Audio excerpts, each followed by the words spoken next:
All right, what's up, everybody? ¿Qué pasó? This is Inside the Northside, coming to you from the North Side.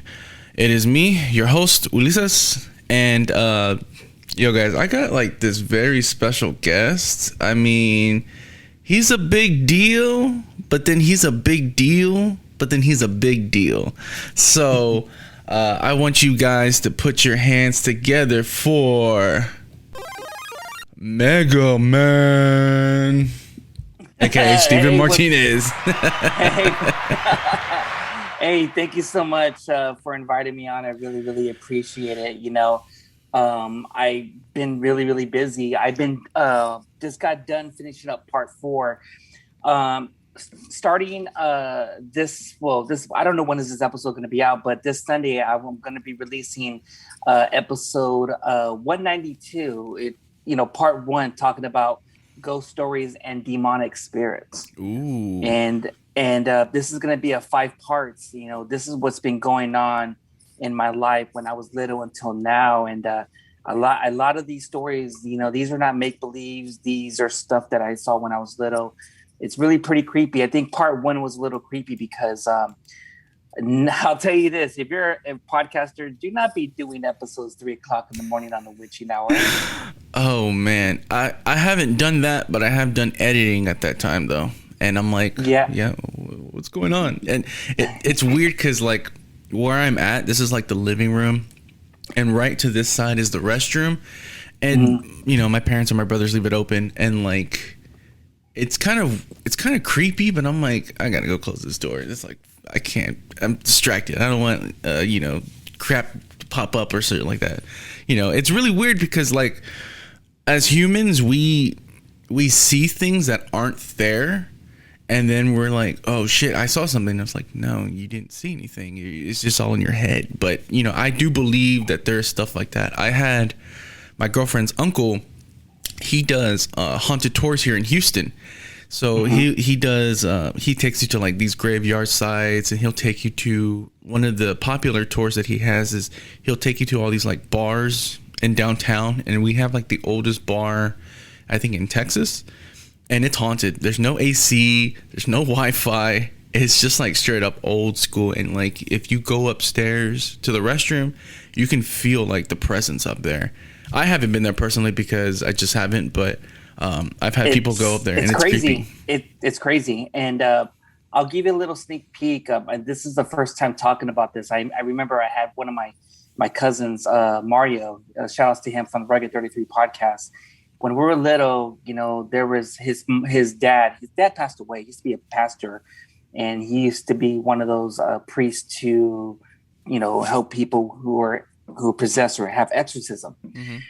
So this all happened in Wilmington, and I was picking out the window. I heard some growling. I never heard of a weird growling before of a person. And I'll just tell you this story, then because it might creep you out. And he was growling. His face was kind of like out of the ordinary. It wasn't like humanic. It wasn't human. It was his face was changing. And I remember I wanted to go play outside with my cousins because the 4 houses, my uncle owned them. So it was all family, all cousins living there. And this guy was screaming, howling, just weird stuff. And mom when I was little at the time, it's like, you can't get out there. I said, no, you got to stay inside. I said, no. And my dad was a pastor. So he saw some of this stuff too. And they were praying for him and everything. And at the time, I think it was in the summertime. I think it was in May or June because it was really hot. And I remember, in the window, you have to put foil paper because you don't want the sun to hit the window so it would block and reflect. I know that, yeah. So I was like looking at stuff, and my mom's like, "You're not supposed to be seeing anything." And I'll tell you this, but let me tell you what happened. There was people who called the cops, and the cops came. Well, these officers, because there is no police station in Wilmington, the police station was in San Pedro, so it will take about 25 or 20 minutes to get over there.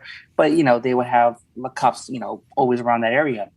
since my cousin Mario's dad was a pastor, a lot of the officers knew who he was, because he was a pastor from, and they said, "Hey, Noe, we've been hearing some calls saying there was there was a person demonic or whatever." It's like, well, and so where is he? It's like, I think it was like 3 or 4 cop cars.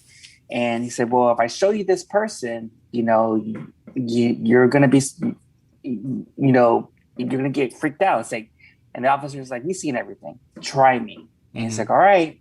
So when the officers went to see that person who was possessed and demonic and saw the features on his face, which wasn't human, and his eyes, the officers was like, you know what?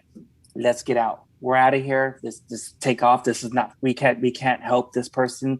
It was this, you're on your own. So that it traumatized the cops, and they just 4 cop cars just took off like whatever. It gets worse. He kept on praying for him. This was outside of his in the steps, and he was, and the weird thing is I've been hearing all these demonic spirits, and this happened around 6-7 p.m. and it was night, and I still remember, I don't know if people are going to believe me on this. I'm not making this up. When I was peeking out the window, scratching the foil to see the other, because I could see, I can still remember the cement, and there was only cement. And I remember when he was possessed, they were praying for him. He was on the cement, crying, like whatever, possessed. He kind of fell, like the cement dropped, like there was a hole. And when there was a hole, and this is when I was like 6-7 years old, there was a hole that he dropped, and redness came out of the hole. Flames came out of the hole. And all I know is that I saw a demonic or a hand pulling him in the hole, where my dad and some of the people were pulling him up to save his life. You're not supposed, I don't know if this was, I was shocked. And that to me will forever be in my mind, because sometimes I still think about that. And for some kind of reason, like my mom just closed, you said you can't see that. And so the next day, I wanted to see what happened. And I went to where he was possessed. And on the cement, there was a burnt circle mark on it. And that's where I feel like it was, there was a battle between his life, between good and evil. And they saved him. But he committed suicide a couple of days, later from overdose on drugs. But when my dad and my uncle said when he was possessed, there was a demonic spirit that said to him, I'm going to take this life. And also I'm going to go take his brother, because there were twin brothers. And the other one incident with his brother, this happened about a couple months. The guy was possessed. He was at Wilmington's Park. If people don't believe me, this is Wilmington's Park on PCH, the bridge, howling like a wolf. And they try to save him. They try to heal him. And he got possessed. And a couple weeks later, that the demonic spirit said, hey, I'm going to take your brother too. They found his body at Banny Park, overdosed on drugs. So that demonic spirit took 2 brothers at that same year. I'm done. I can't. No, that's crazy, dude. That's some. Whoo. No, but I believe you about that. So I used to go to this small church, maybe like 10 people the most. I used to not hop around, but for a while I was going to one church. I stopped going, so I started going to this other one. And my whole life, I've been going to church my whole life since I was a sperm, pretty much. I had never witnessed somebody being possessed. Well, this one Sunday, this girl brought her mother. And like for a while, that whole day, I was just like, kind of like, something feels weird, like I don't feel right. And then like she kind of like started chuckling during like the service. And I'm like, maybe she thinks something's funny, because the pastor is kind of funny. And then then she just like started like laughing out of nowhere. And I was like, something's about to go down. And then she just like starts spewing stuff in Spanish. And I'm like, oh crap, I haven't prepared for this. And I'm like, what's going on? What the fuck?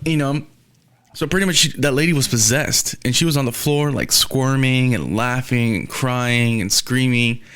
Mind you, I'm just standing there and it was like, I didn't want to. I came to church just have a good time, and now I'm here dealing and watching this exorcism happen right crazy in front shit, of me. Huh? It's crazy, man. And like after the pastor did all that, she woke up and she was like, "What happened?" And I was like, "You know what? I'll see y'all some other time. I gotta go, man. I got to go. You know." But that's crazy, dude. I believe there is a spiritual there's a spiritual battle, man, that's going on between, you know, good and evil, and you know, the devil has a foothold on the earth, man. He can do some crazy shit, man. I believe it. I've been, like I said, I've been in church my whole life. I've heard all these stories. I've seen things, and it's just like you gotta have that shield, man. You know, that a shield of protection of you, man, with God and all that. So yeah, it's just that because a lot of my family, they all go to church, like maybe 90%, and the other 10%, you know, they're in gangs, or they're you know, they do drugs, or they're just alcoholics. Yeah. And you know, like with me, I'm not going to be a hypocrite and say, hey, you know, I drink liquor, wine, and all that stuff. I mean, I was an alcoholic, but to me, I just drink craft beers, and I know my limit. You know, when I got 2 DUIs, I got 2 DUIs in 1 month and knocked out a cop, and I was let go the next day because the jails were overflowed. I should be in prison already. But when I took the alcohol class and everything, I did not know there was a stage called brownout. You know, when people say, oh man, I got blacked out, I don't remember. Brownout is a stage that they don't teach you that when you go to, you know, about drinking alcohol, where when you brown out, you're passed out, but not passed out like you're blacked out, but you still remember all the stuff that happened. It's like, oh my gosh, I remember this, or I remember this in 6 hours, or the next day I remember this in 2 weeks. It's like that. So with me, you know, they teach me, if, you know, for you not to get drunk, you know, like eat something heavy, drink some water, you know, like with me, I drink a lot of strong beers. So I know I don't have to go to bars, because I go to the breweries, but I don't go drink at the breweries. I take the beers home. What's the point of me taking a risk for me to go to breweries and to get put over by a cop? Exactly. And if I get my third one, I get to go, I'll be sent to prison. Just not worth it.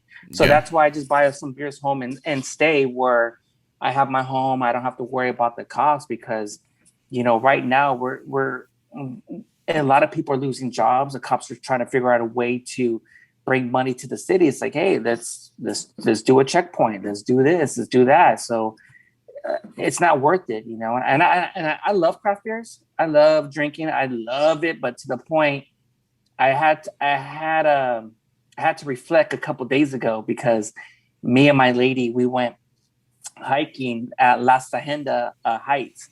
There's another creepy horror story about that, but I'll say that for later. But we were doing hiking, and I haven't been hiking since years. And we went hiking, and that hill kicked my ass. And I was like, to the point, this hill kicked my ass to the point I could not even reach to the top. We were not even halfway. Like, we're almost there. And I made a commitment, because I wanted to, instead of me drinking 6 craft beers a day, I wanted to cut it to 1 craft beer a week, because I wanted to get my body in shape. I wanted to be, you know, now reaching 40 and stuff. I really want to go back to that hill and reach to the top and stuff, and get better, because now that I'm going to be 41 this year, I really want to play with my kids, you know, and I don't know what, for some kind of reason, I just want to live a little more longer, because the craft beers, it does take its toll, you know? No, yeah, I totally understand, man. Like, I'm 27. I'll be 28 this year. And, you know, I don't necessarily drink a lot. I mean, when I drink, I do drink, but I'm very careful. But the thing for me, it's eating. I love to eat, you know, as Mexicans, we just love to eat, and there's so much stuff. And, you know, for the past couple of years, I have had stuff happen to me. Like, my grandfather has passed away. My grandmother passed away a couple of years ago. I had friends pass away. So I kind of go into like this mode where it's like I'm depressed a little bit, but I'm still cool. But like, I eat And then like after a while, I'm just like, oh crap, I gained like 40 pounds. And, you know, I don't ever think about it. Yeah, that's the same thing. I get it. I know where you're at because I deal with anxiety, depression all the time. And when I get anxiety or depressed or feeling down, I start drinking a lot. I start eating a lot. And because I used to weigh right now I weigh 230. I used to weigh over 400 pounds. Wow. So to me, I know I can blow up like that. And that's the hard part because, you know, it's just, I don't want to be like a dick to my family, but I see my dad and my dad let himself go. It's like, oh, hell no, man. I can't be like that. Mega Man has to bring sexy back, you know? I know. That's all I've been hearing is Mega Man's got to bring the sexy back. Sexy Meggy. Yeah. I mean, for once, I want to see my dick, you know?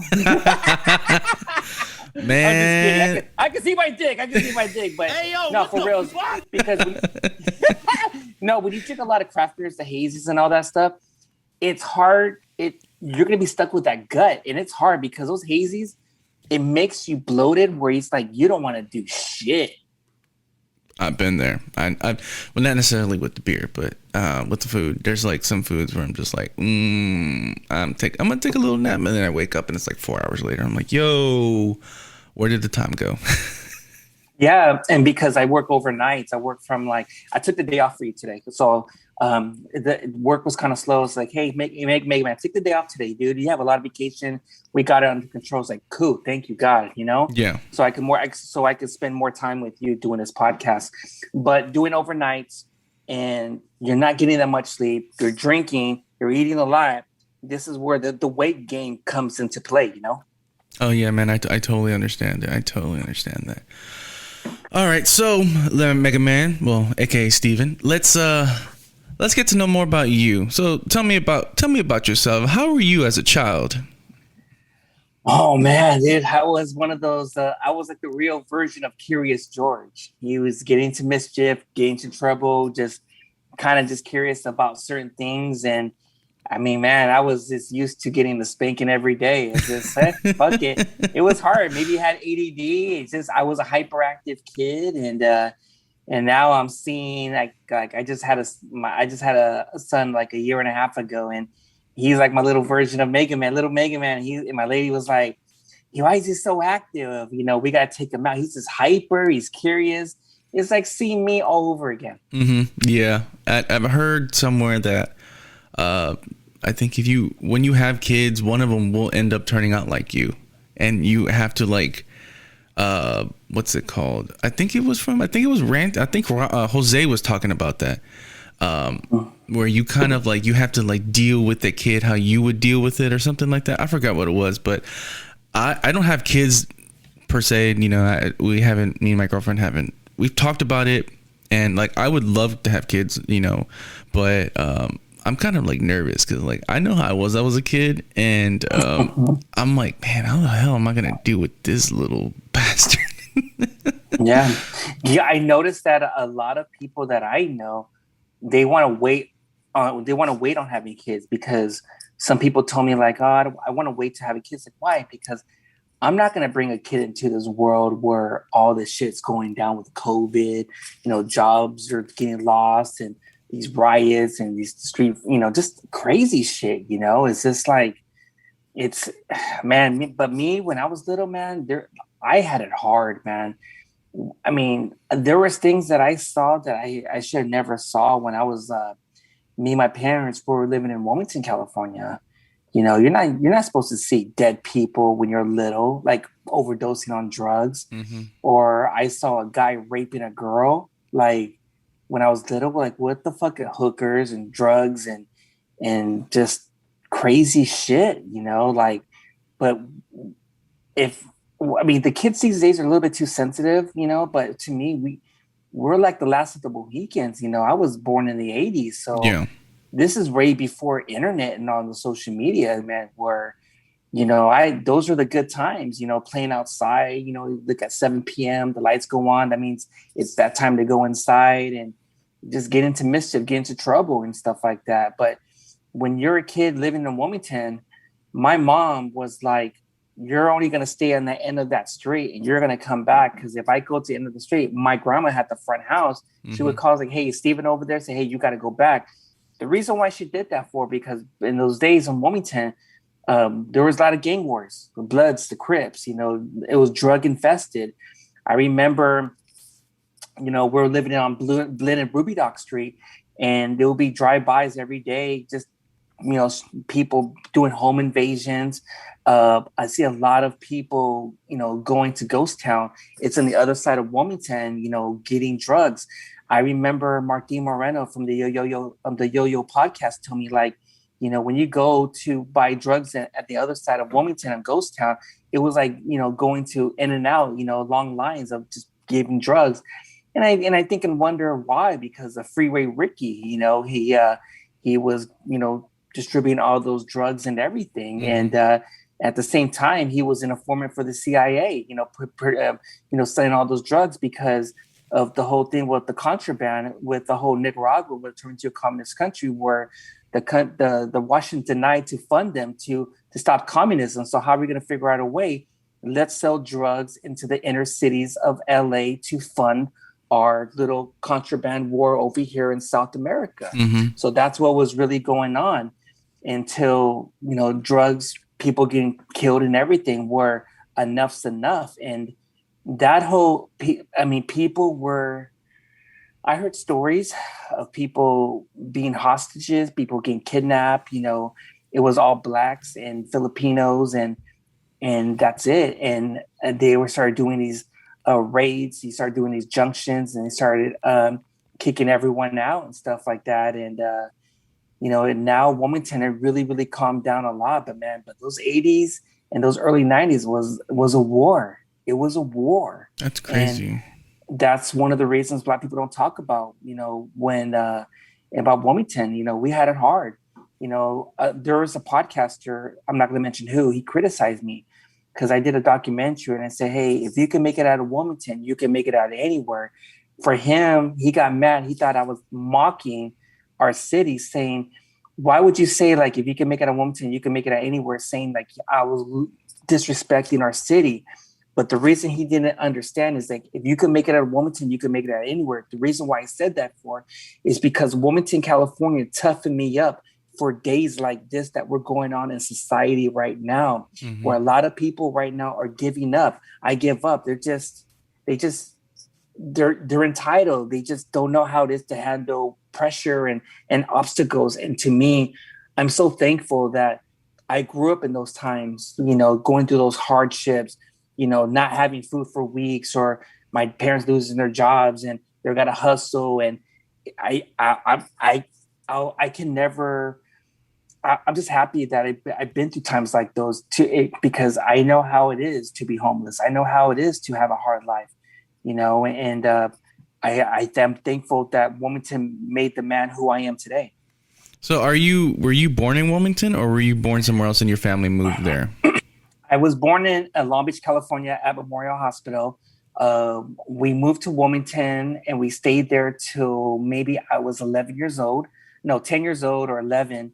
Then my dad, when he got a better job, because he got laid off, my dad was working at the shipyards and for the battleships. And once they got laid off because the Cold War was done, you know, my dad got laid off and got unemployment, and my mom was working 3 jobs so my dad can go to school. And when my dad went to school, he graduated, he got a better job and he made a lot of money.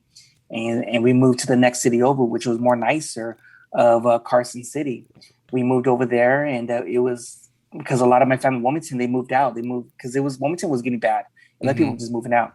We moved to Carson, and there was a lot of Samoan people. You know, always when I think of Carson, I always think of the hip hop group, the Booyah Tribe. And Carson was it was different, but I was a little homesick because a lot of my childhood friends or my cousins moved, and it wasn't the same. And things happened where my mom and my dad's relationship wasn't good, and they both divorced. And I moved from Carson to Modesto, California, that is up in the Central Valley. And I was there maybe till I was like in 6th grade, all the way until maybe I was 21, 22. And I like it there. A lot of 90% of my family's there, but I have a lot of families all over the state. Modesto now is nice because a lot of when I was back then, there was little cities around it. But now that Modesto got, bigger, and a lot of people want to move there because that's where you can there's a lot of cheaper homes. Mm-hmm. All the little cities connected to Modesto made one metropolitan, big city. And I was there, then I was with my mom. Things didn't work out. And, I was moving back and forth with my mom and dad. My dad was living in Lakewood, and I wanted to stay with my dad, but the relationship was done. So I moved back, and my mom, I was just I was a troublemaker. I was in mischief. I felt like when you're in a broken home, you're trying to look for guidance. You're trying to look for a role model. And I thought my dad would be more of a role model. And my mom at the time when I was living with her, she was working 3 to 4 jobs. So she was never home. So I would be just doing random shit. There was even times I was doing drugs. There was times I got shot at a couple times, and luckily I'm still alive talking to you. And, I got my shit together, but I wanted to give one last try with my dad, but my dad, he wanted to retire because when this is before the recession hit, and my dad moved to Texas. He moved from Lakewood to Texas, and he lives right now in Fort Worth. Okay. And I wanted to go check out Fort Worth. I haven't really been out to Texas, but I always hear things, the weather, and then the humidity because it's too hot, it's too cold, and it's just, I like it. Go big. You guys have awesome high school football games. You take your football seriously. I mean, your food. Go to Houston. There's a lot of Vietnamese community because I like pho. I like Cajun food. I love Cajun food. I'm gonna have to turn on my Texas accent for you. Hell yeah, we do basing bangs over here, man. It's seriously, dude. Like Fort Worth, I haven't been up there to Dallas Fort Worth area. I have a cousin that lives up there. 2 cousins actually. My cousin. But how far is it from you? How far is it from you? About like Dallas is about like 5 hours away. Oh shit. Yeah, dude. I'm gonna tell you something. So, like from going to from LA to San Diego is like 2.5 hours or 2.5 hours, right? Yes. How far is it from LA to like San Francisco or Oakland or whatever? 6 hours. Okay. You can literally travel that amount of time in Texas and still be in Texas. That's weird. It's so insane, but I love it. Like my cousin lives in Austin. That's about 2.5 hours, maybe 3, depending on, we like to stop and this is that. So we have this gas station here called Buc-ee's. And I swear to God, you walk in and it's like, it's Texas heaven, man. They got barbecue on the left. They got all this food. They have everything you can think of. They have it at Buc-ee's. But yeah, Dallas is like about 5 hours away. But yeah, dude, Texas is amazing. Have you never been to Texas? Have you? I know. I don't know if I told you, but I was telling people that I want to make a trip for a week because I want to do a podcast invasion. Oh yeah, I think you were telling me about that. Yeah, there was a couple people, podcasters, who reached out to me and they say, "Hey, we can do a Zoom," and it's like, it's not the same. I want to do it face to face. I need that interaction. I need that energy. Oh, dude, if you do that, for real, hit me up. Wherever you are at, if you're in San Antonio, if you're in Austin, or if you're here, let me know. I will show you around the city. I will be your guide, and I will show you all the cool places that we go to, man. I like how you said, because there is 6 people I want to get on, and they all live in Houston area. Oh, for sure. I hope we hold it down right here, man. We can do that. Yeah, but I want to do a podcast. I was telling you earlier, a while back about there's a girl out there in San Antonio, Chicana Achievement Podcast, and I want to get her on. And she's like, "Oh, we can do it over the phone." And this, like, I don't want to do it like that. I want to do a podcast and go fly to you. And she's like, "Huh? You want to do a podcast with me? You want to fly just to do an episode for 2 hours?" Like, that's the commitment you have when you're a podcaster. I want to go above and beyond because, like, wow, he took this thing very seriously. He paid his own way just to fly over here, just just to do a podcast with me for 2 hours and hang out. That's the thing about when you have a guest on. I want to build a relationship. I want to build a bond. I want to build a friendship and stuff. You know, that's how I am. And a lot of these podcasters, they're not like that. They just want to use your. They just want to have you on and take your followers and just get to the next. Okay, whatever. Boom, boom, boom. Yeah, I know how that is, man. But yeah, dude, that's the same thing with me. Whenever I have guests on, I want to build a relationship with them. I want to build a friendship with them. I don't know. Sometimes I feel like I'm doing my podcast wrong because I'm always like posting other people's things like, hey man, go check out so and so. Hey, go support so and so. No, whatever you're doing, I'm like that too, because we all need to win. We all need to get our podcasts out there. When I heard your podcast, Ranting with Romos had you. When I heard that episode for 3 hours, and I heard the other ones that you did, the New Orleans trip and getting to know you, there's some earlier ones. I already know, like, I can relate to this person. And what you're doing is you're just like me. There's a lot of podcasters that are diamonds in the rough. There's a lot of very underrated podcasters out there to have the stories told. And when I heard your podcast, and I was like, sold. I like your podcast how it is, and just don't feel down, because I'm the same way too. You have a very good podcast, man, and I want to be honest. You have my approval. Thank you, man. I appreciate it. You know, doing this podcast thing, it's crazy, man. How long have you been doing yours? I think I asked you, but I don't remember. So, how long have you been doing your podcast? I started doing a podcast since 2018, but I did the podcast on accident. On accident? Oh, I'd like to hear this story.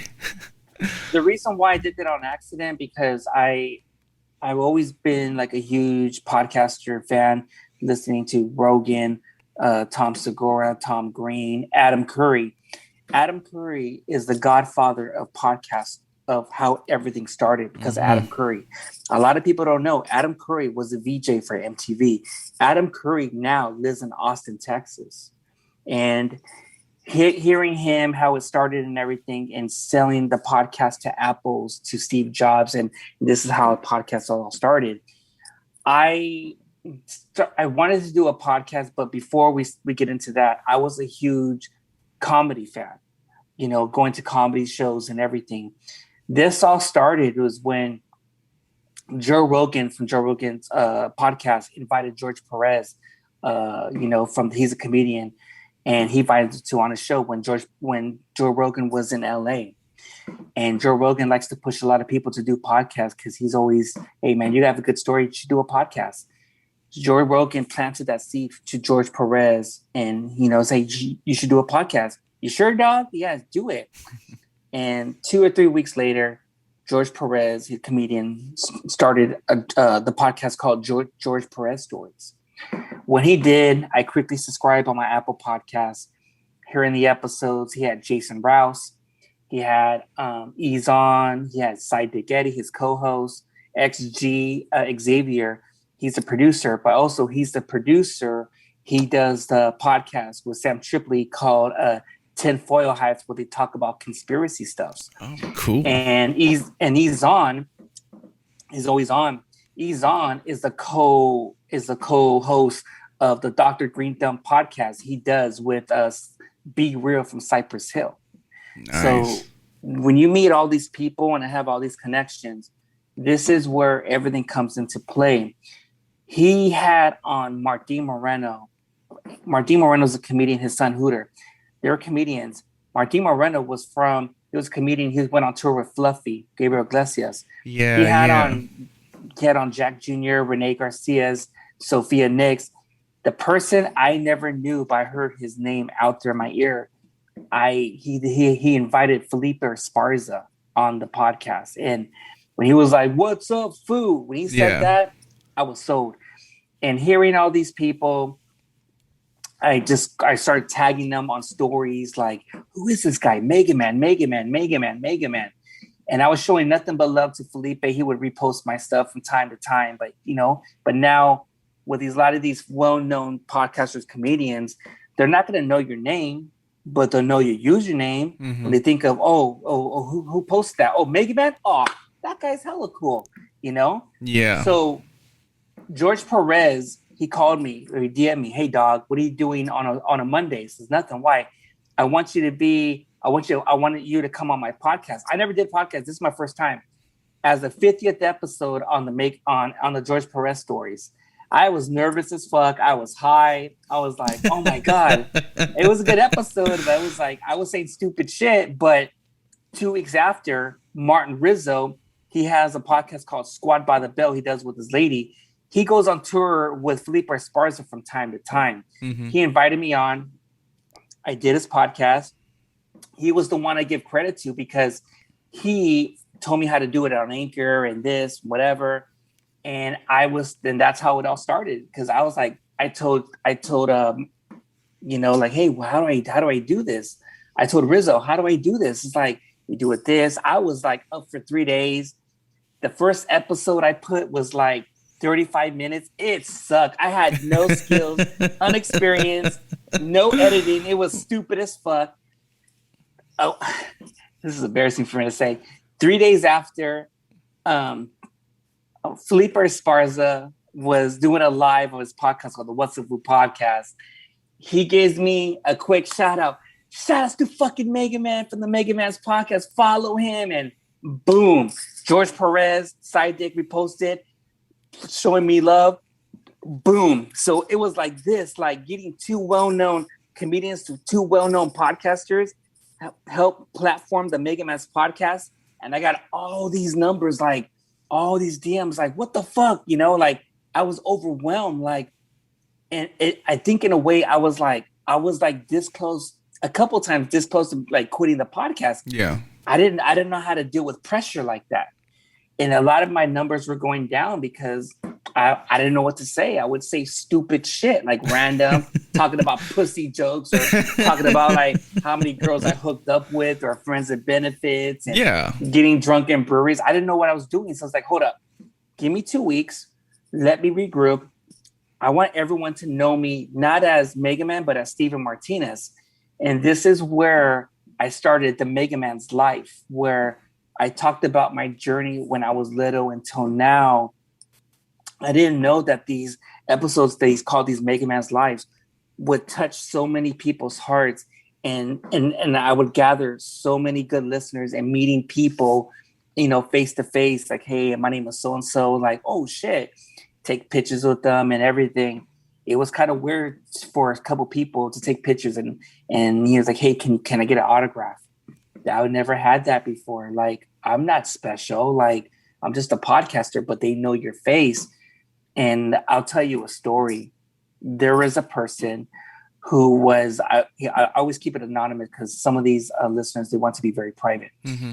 He was a listener for the Yo-Yo podcast with Martina Hooter. Say, hey, I want to check out what Mega Man's all about. He started listening to my podcast about the Mega Man's life. And he said, man, he started crying. He DM'd me, I'm crying, man. I didn't know that you've been through the stuff. I've been through the same shit. And I said, I just want to say I'm thankful that I saw your podcast and it helped me so much because, you know, I was going through some mental problems. You know, I wanted to commit suicide. I was doing drugs because the story was, you know, his wife died of cancer, and it was only him and his daughter, and it really hurted him a lot. And the next year, his daughter got killed by a hit and run person, and he lost his wife in 1 year, and the next year he lost his daughter, and he had nothing to live for.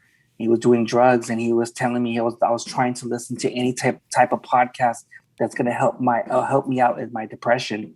When he started hearing the Mega Man's Life, I started, you know, he started crying, and on one of the episodes, I don't know, it was part 3 or part 4 of the Mega Man's Life. He was telling me 2 weeks I was going to commit suicide, but when I heard that episode, not over exaggerating, not lying about this, he wanted to take his life. But when he heard the episode, it made him. He's like, I'm going to reach out to Mega Man. I want to see maybe he can hear me out. And I didn't know at the time that he wanted to commit suicide. But if I ignored his DM, who knows, he would have been dead. And I'm just thankful that I started reaching out to him, saying, hey, man, you're going to do okay. You're going to be good. I met him. He's a super cool person. Now he got his shit back together again. He got remarried. He has 3 kids, and he still listens to the Mega Man's podcast till this fucking day. You know, hearing all that, dude, God is using you, man. For real. God is using your story and your life to reach out to these people. And like I said, as podcasters, we're just normal people. We tell normal stories. We tell people about our life. And what you're doing with the Mega Man, you know, life stories, dude, you're reaching out to these people, and these people are listening to you and they're connecting to you. And I believe God is using you that way to bring these people out of their depression and reach out to you and to show people like, hey, look, you know, even if you're at the way lowest, the only way you can go up, the only way is up. You can always go up, you know. And I really just I love that, dude, that you're using your story to reach out and to show these people, hey, look, I'm just a normal guy. I've gone through shit, you know, like you've told me before, you've been homeless before, you've thought about doing suicide, you know, you have kids, and you've lived in, you know, you've stayed in all these places and stuff like that. And I see that it's hard for people like that. And it breaks my heart, because it's like, I didn't have to go through with that, you know, but to see people go through that, it sucks, and it hurts me, because it's like, nobody should go through that. But we're human, and it's life, and we go through things, but it's God puts these certain things in our lives that help us get better and make us stronger, and we can always be a better example to other people that are going through the same thing as well, you know. Yeah, my deepest fear is being homeless. We didn't talk about this story. You know, I'm thankful to have a roof over my head. I'm thankful I have a job. I'm thankful I'm working 50 hours. I'm thankful I got heroes pay at work, you know, because of me being an essential worker. You know, my life is on the line every day from this COVID, and I'm working hard to pay off my bills, to save up money. I always been a spender. I never been a saver. I'm saving all my money, you know, and, you know, I'm grateful. I don't take things for granted. You know, I'm very humble. I was very cocky, and it was taken from me 2 or 3 times. And I was like, you know what? You did this for a reason, to put me on check, but for you know, for me to be humble. It's like, hey, you can have everything. I can take it from you. You can earn it back, but if you fuck up again, I can take that from you. And that's one of the ways it put me on a pride and an ego check, you know. And I'm thankful. You know, I'm just really thankful. I know there's some haters out there who don't like who I am, don't like who I am, because you know why? Because I see them for who they are. There's a lot of people that have a lot of faces and a lot of masks. What I mean by mask is they put a lot of character faces on, which they pretend to be hella cool, but when you leave, they're like a fucking asshole to you. And I seen that. I saw what's behind the curtain. I saw what certain Latino podcast people and the people who pretend to fuck with me at the same time bash on me, making fake Instagram accounts and just to get to me. Those are not real people. Those are evilness. And people will always tell me, the bigger your podcast gets, the more lonely it gets on the fucking top. And it is true. Yeah. Heavy is the crown that, you know, that's on the head, dude. And, you know, first things first, man, fuck the haters, man. You know, I have got people who don't like my podcast either. There's people who I've fucked with and I've had on the podcast, and they're friends of mine. And now they kind of just like don't acknowledge whenever I tag them or whenever I talk to them, you know, when I react to some of their posts. And it's like all because I have a different opinion, because I believe in certain different things. And like you said about the mask, I mean, I can see through bullshit now. You know, my girlfriend, she was like, you can't bullshit. Yeah. You know, ever since I've been with her, it's like I see things more clearly now. And I know when people are fucking, they're putting on the mask and they're being fake. And I know when people are being genuine. And there's a lot of people that I know that are fake as hell, man. And it's like, why are you hating on Stephen? Why are you hating on so-and-so? Why are you hating on this? Because what? Because of your own self, your own life, that you don't have anything going on. So you just want to be like, I'm just going to start being hateful and rude to people because it's going to make me feel better. But why? Why do you have to do that? You know, it makes no sense. it's jealousy and envy and stuff. And with Ranting with Ramos and me, shout outs to him. We see the finer picture. We see what's behind the curtain. A lot of people don't know this, and there was a Latino podcast war last year. Really? With me and Buddha. There was a lot. Yeah, a lot of people think like, oh yeah, we're supposed to help each other out.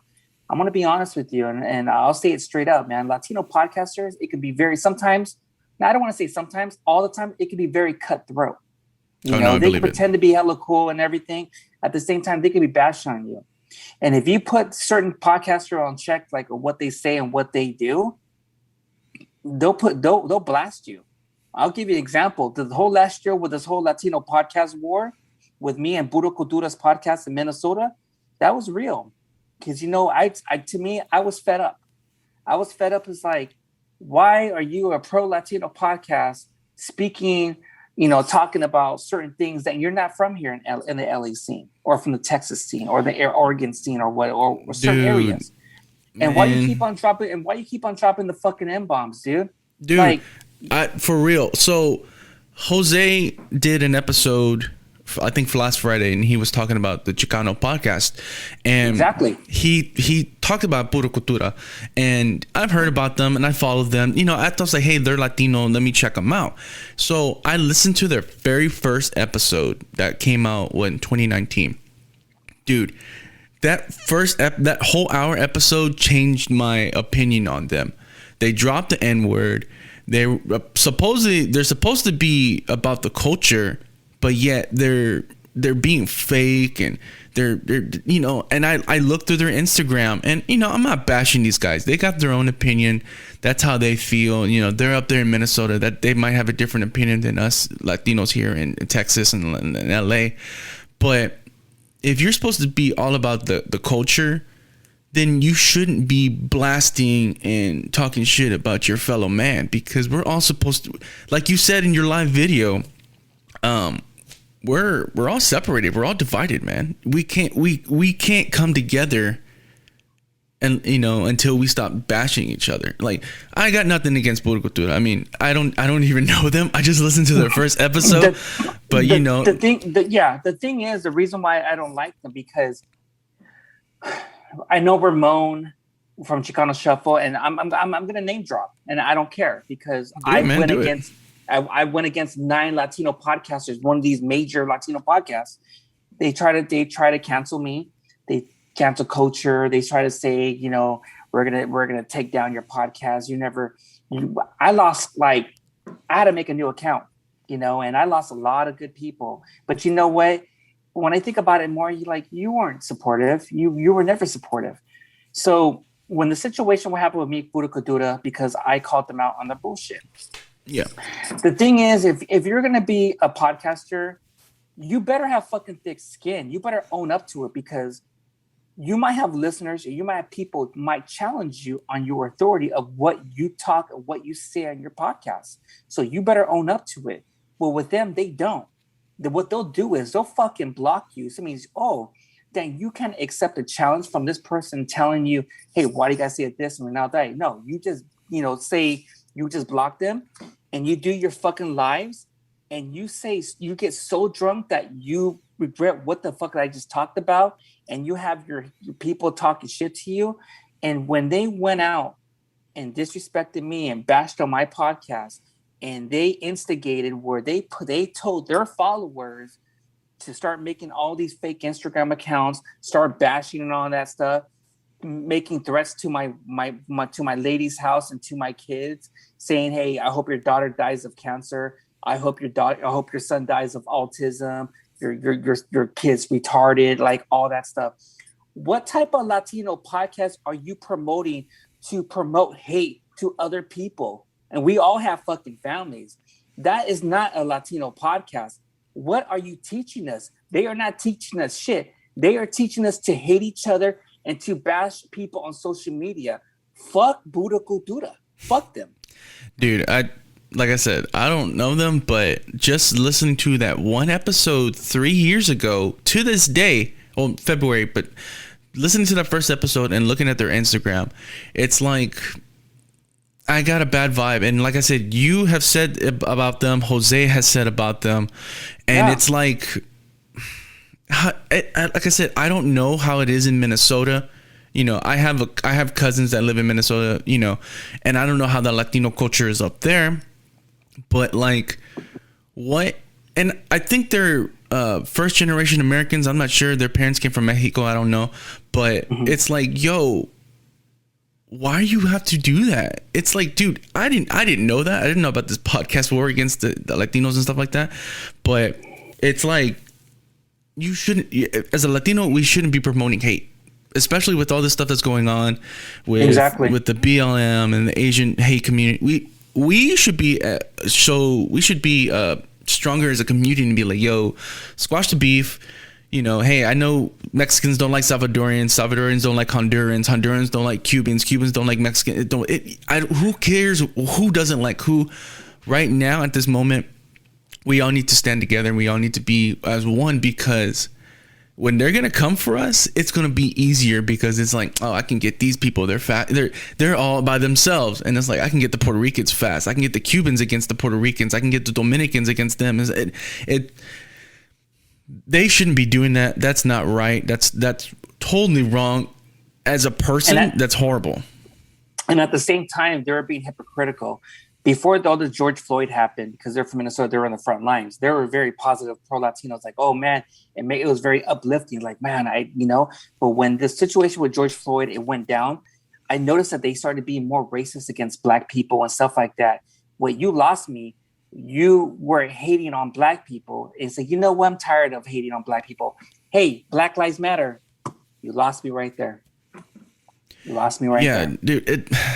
I talked about that last year, because when I started my podcast in October. My second season of this podcast, of season 2 of Inside the Northside, was all this stuff was going on, man. Like the whole George Floyd incident happened, the whole Vanessa Guillen. Dude, I was talking about that, man, and like I got a lot of crap from people because they were like, "Oh, you're not for the Black people. You're against BLM. You're a racist, white supremacist." And I'm like, no. So to clear up everything, and I've done this before, I don't support the Black Lives Matter organization. I do support the movement, because those people have there's people just been. It's not right what happens to those people. But you know what? We stand up with them, and that's cool. Like, as Hispanics and Latinos, we stand with other cultures, because it's like, hey, look, we're the minority, or people of color. We're gonna stand with each other, you know. And I didn't necessarily go to these marches that we had here in Houston. We had thousands of people in the streets. I was against it, but people were bashing me about it. But the thing is, when we had a march for Vanessa Guillen, you know how many people showed up? Maybe like 1,000 people. And that's sad, you know, because like I said, you know, when people are telling me, oh, Mega Man, do you support Black Lives Matter? Why am I going to support that if it's all, you know, founded by George Soros with the whole conspiracy with Ransom Ramos? Me and Ransom Ramos, we're woke. We're not like certain other Latino podcasts where certain ones are very, very one-dimensional. We're looking at the bigger picture.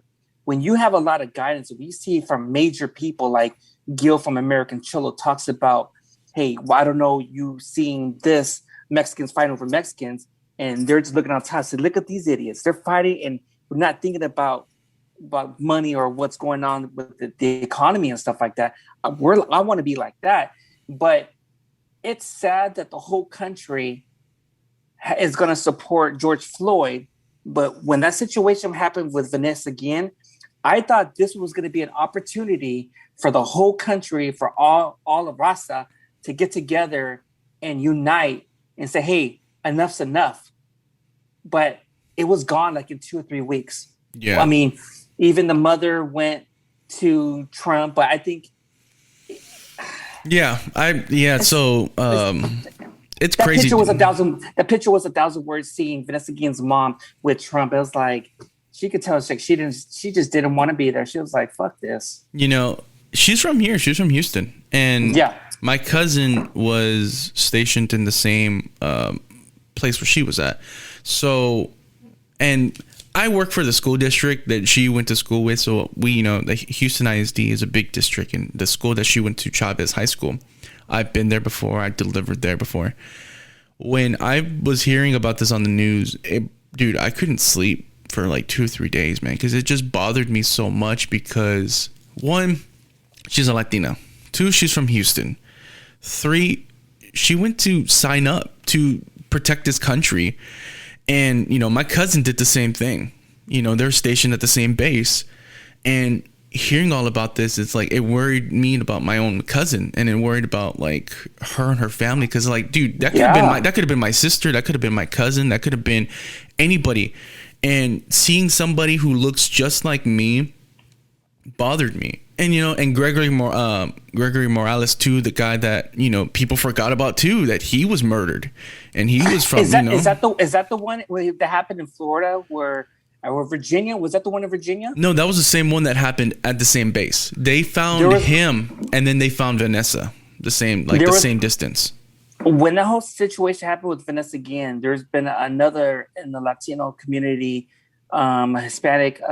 A cadet was murdered. Yeah, I know. I heard about him too. Yeah, and he found his body in the ocean, or maybe in Virginia. I don't know. It was in the ocean somewhere. It was sad. Yeah, dude, and it, like you said, this was like the opportunity for all of us to come together, regardless of nationality, regardless of skin color, a Latino. We were all to come together and be like, "Hey, man, this shit ain't right. Enough is enough."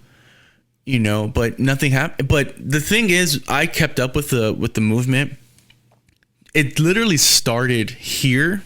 It was just like a impromptu march. This guy that I know, the promoter, he was like, hey, let's just do this. I don't know what the hell I'm doing. Let's all meet up at this park here in downtown. And we all walked to City Hall, and we were there. We people did prayers. People talked. We had our representative, talk and say she's going to take this to Washington and stuff like that. And from there, it was a fire, man. It was going from here to Ohio, to here from LA, here from New York to Florida, and all these marches that were happening for her. And I was keeping up with them. And I know that her best friend was very advocate about her and everything. She's been pushing it. Her sister was there too, and her mother was there. And like I said, it messed me up, and it messed up my girlfriend, because it was like, these are our people, man, and they're doing this shit to us. And it's like, nah, man, I have to speak up. And I spoke up.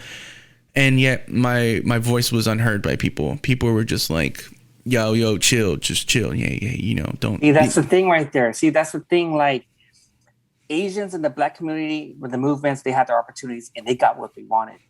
When we wanted our opportunity, they ignored us and they put us in the back seat. So they's like, oh, look at Latino people. They all cry. Like, they consider us as fucking crybabies. They're crying like, what's going on with the street vendors, It's sad, and that shit. I want to be honest. That thing was. Well, I used to live in Central Valley. That is, to me, is not ordinary. That stuff was been going on since I was young. When you see a lot of these street vendors were getting execution or killed by the Black community, by the Black people, by our own people, of course, and everything. Who knows if they were going to be robbed? Who knows if they were just, hey, if you don't pay us, we got to fucking tax you. If you don't get my money, we're going to fucking kill you. Yeah. Hey, Jose told me about that, man. We're keeping it fucking real. Jose was telling me about that, some of these paleta men and the elote men, some of I guess communities would tax them, but they would also support them and buy from them. Dude, we don't have that. I mean, we have those here. We have the elote man, we have the paleta man, but nobody fucks with them here. And it blew my mind that's happening in California. And it's like, yo, that's crazy, because I've never hear Houston. Nobody fucks with them here, because we have a lot of Hispanic people, but a lot of the Black people they buy from them too. Because we all hang out with each other. We were all cool. So a lot of the people from here, from Houston, we watch out for them, but they don't fuck with them. But it's crazy that they're fucking with them in California, and they're doing that shit like they did to that man, execution style. And it's like, what perceives you in your mind to go and mess with this man who is a small business, who's trying to provide for his family, just to kill him for what? Because you don't like him? Because he's what, Hispanic? Because you don't like what he does? Because what is it? What perceived in his mind to do that? It's crazy. You know? It's sad. You know, it's really sad. You know, we're seeing, you know, hate, you know, when people are telling me, hey, Megan, man, you got to talk about this. To me, it's very delicate, you know, because I don't discriminate. You know, I have a lot of Black friends, a lot of Mexicans, a lot of Filipinos, Islanders, I have all that stuff. You know, the situation happened with, they said was a Black person who shot him in the head, execution style. And there was a person I saw who posted, these are the people who are going around with some kind of mafia or some kind of certain kind of gang is going around just executing certain Latino people and stuff just for the fuck of it, or maybe random people. With that situation, what was going on in Long Beach with you know, with those Black people were going against the street vendors, to me, it hurt my heart. Why are you fucking doing this when we had to stop this war with the Blacks and the Asians and the Mexicans and the Filipinos and Islanders? Those late 80s, early 90s wars, there was a lot of people lost in the streets in Long Beach. A lot of people don't talk about it. But you know what? A lot of those OGs were always trying to tell these youngsters, yo, you can't be doing that. The youngsters these days, and with their social media, with their world star hip hop, with their social media and their clouds, they do not give a fuck and they do not respect us and shit. They think like, hey, I'm just gonna get the clouds and the likes, and you know, I'm gonna go shoot some more and I'm gonna have it on live Instagram.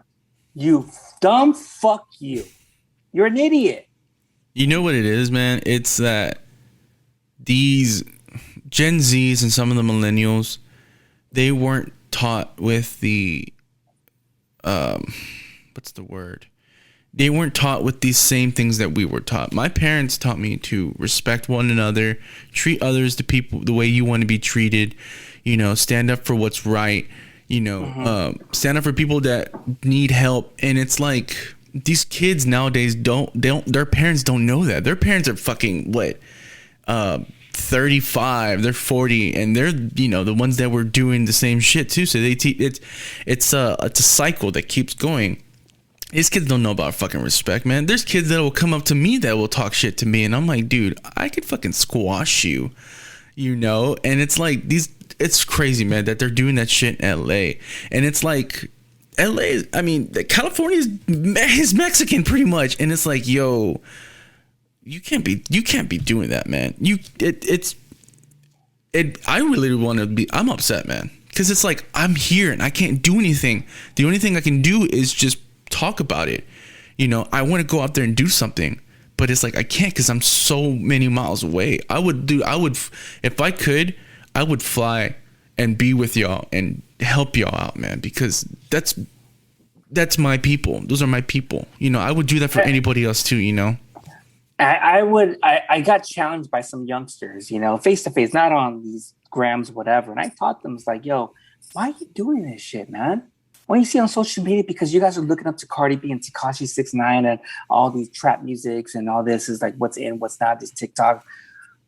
Who gives a fuck about, man? What is that gonna do? Your social media, what is it gonna do for you?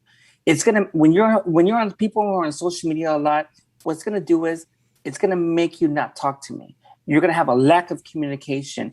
You're gonna have a lack of education. What is Instagram gonna teach you? Nothing. To take a fucking selfie? What is it gonna do? Like, I want to conversate with people who's like, hey, I don't want to be on my phone. You know, I get shit from my lady. It's like, hey, you're always on your phone. So you know what? Yeah. I'm gonna put my phone away and all that. I shut my phone off. And there's times I even shut off my apps on certain things. It's like, what'd you do that for? Are you hiding something? I said, no. I want to sit down with you. I want to spend time with you. I want to have a good conversation. I don't want to be on my phone and little by little, we're going to have a lack of communication when the time we spend time together. And I don't want that. Yeah. And with my oldest son has autism, but it's mild, but I want to be there for him more. Like my son is on the computer because of the COVID, his school and everything. But I can tell he is lacking communication. He's lacking social skills because he's in his room doing his homework. And I can tell his energy and his vibes like, yo, let's go out. Hey, what, are you okay? Are you doing good? And even with my daughter, I haven't seen her, but I know she's doing good. But with my little one, I do not want him to be looking up to these certain people on social media.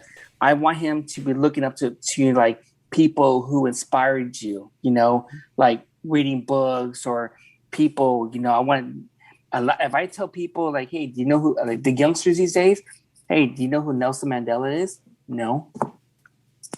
Yeah. That's sad. It's crazy. Like I went to high school like 07, from 07 to 2011. So social media, the only thing that was social was MySpace. That's the only thing we had. Hey, a lot of friendships were lost. Say, hey man, I thought it was the top 4, homie. Yeah, dude. Like, MySpace was like the only thing. Maybe you had like AOL chat and stuff like that if you reached out farther into the internet. But all we had, I remember that. All we had was MySpace. But as I got closer to graduating in high school and this and that, I started doing the social media. So Facebook popped up in like 09, 2010, around there.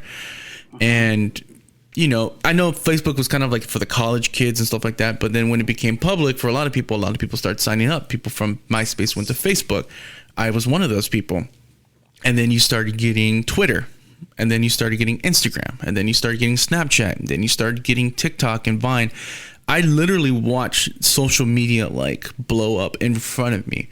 And I'm not going to lie, man. There's times where I'm on my phone. I'm not paying attention to my girlfriend. My girlfriend is the same thing, and it's because, like I said, we're podcasters. So we're constantly just on our phone promoting. Hey, I got to do this. She has a vlog, she just started a vlog a couple months ago. I kind of was like on her butt. I was like, hey, man, you got to do something, man. You're never productive. You got to do something. So she started a vlog and she's doing really well. But like I said, we are both on our social media just doing this and that. And like you said, the lack of communication gets thinner and thinner every time, to where the point where it's like, why are you always on your phone? I was like, why are you always on your phone? And it's like, why are you giving me shit about that? And like you said, these kids don't know about shit. Dude, my cousin, she's 17. So she asked me this question. She's like, who's Cesar Chavez? Why do we have a day? Why do we have Monday off? Because Monday is Cesar Chavez Day. She's like, why do we have that day off? And I was like, hey, yo, what the fuck? I was like, you don't know who Cesar Chavez is? She's like, no. Dude, it's sad. It's sad. It's sad that the kids these days, these new generations of kids, which I think this is they're going to be looking up to us as like, hey, save us from this, because we are. Gen Z is bad, dude. Gen Z is horrible. It's sad. And that's the thing we didn't talk about also, where with my life, it changed with social media, is when you watch that documentary on Netflix called Social Dilemma. Whoa, that really would wake you up, thinking to myself, our phone is watching, recording, listening to what we say in our algorithms. Hey, say for example, it's like, hey, Mega Man, I was like, okay, puppies. I get a whole bunch of puppies. Oh, Mega Man's like Asian girls. Oh my God, I get a whole bunch of Asian girls, or just anything and stuff like that, because they're watching. That to me is like, it makes me, and because everyone goes with social media, and I think with this COVID that happened, it made things worse, where it brought a lot of depression out. It showed a lot of true motherfucking colors on a lot of people. It's like, whoa, I can't be affiliated with you anymore, because now I see for who you really are. So I'm kind of, I don't want to say in a bad way, I'm kind of thankful for this COVID that happened, but it brought out a lot of evilness in people, where it's like, I have to push away. I can't be affiliated with you. But at the same time, it made me find myself more deeper. And also with the drinking, also what was I doing wrong in my relationship, in school, with the family, with the social media. So to me, I'm in a good place right now, where it's like, I have everything balanced now. But like I said, with the new generation of these kids these days, they're lost. They're just lost. Dude, it's even in my own generation with the millennials. It's like they're lost too. Like you were saying, COVID, it kind of was a curse, but it's also a blessing, because people started coming out of their shell, and you started noticing who they really are. Like I said, I had a guest on this show. friends of mine. And like, I thought they were cool, and I thought they were, for everybody and this and that. Well, they made this comment, because I used to do this thing where it's called Answer the Internet. It's a video. It's a game. So we did this one question. I was thinking about this too. I was like, if you could get rid of one thing in the world, what would you get rid of? And she straight up was like, white people. And I was like, at that time, I didn't think about it. But now I'm like, yo, that's racist. You wouldn't have said that 2 years ago. But now I truly see for who you are. And it's like, I don't know if they fuck with me now because of what everything I'm talking about. But it's like, you guys are my friends, but like, I will still support you. But the shit that you say, I can't fuck with, man, because it's a double standard. Because I've had friends who support BLM. They're Mexican, they're Latino. And with Vanessa Guillen, nothing. With Gregor Morales, nothing. With the street vendors, nothing.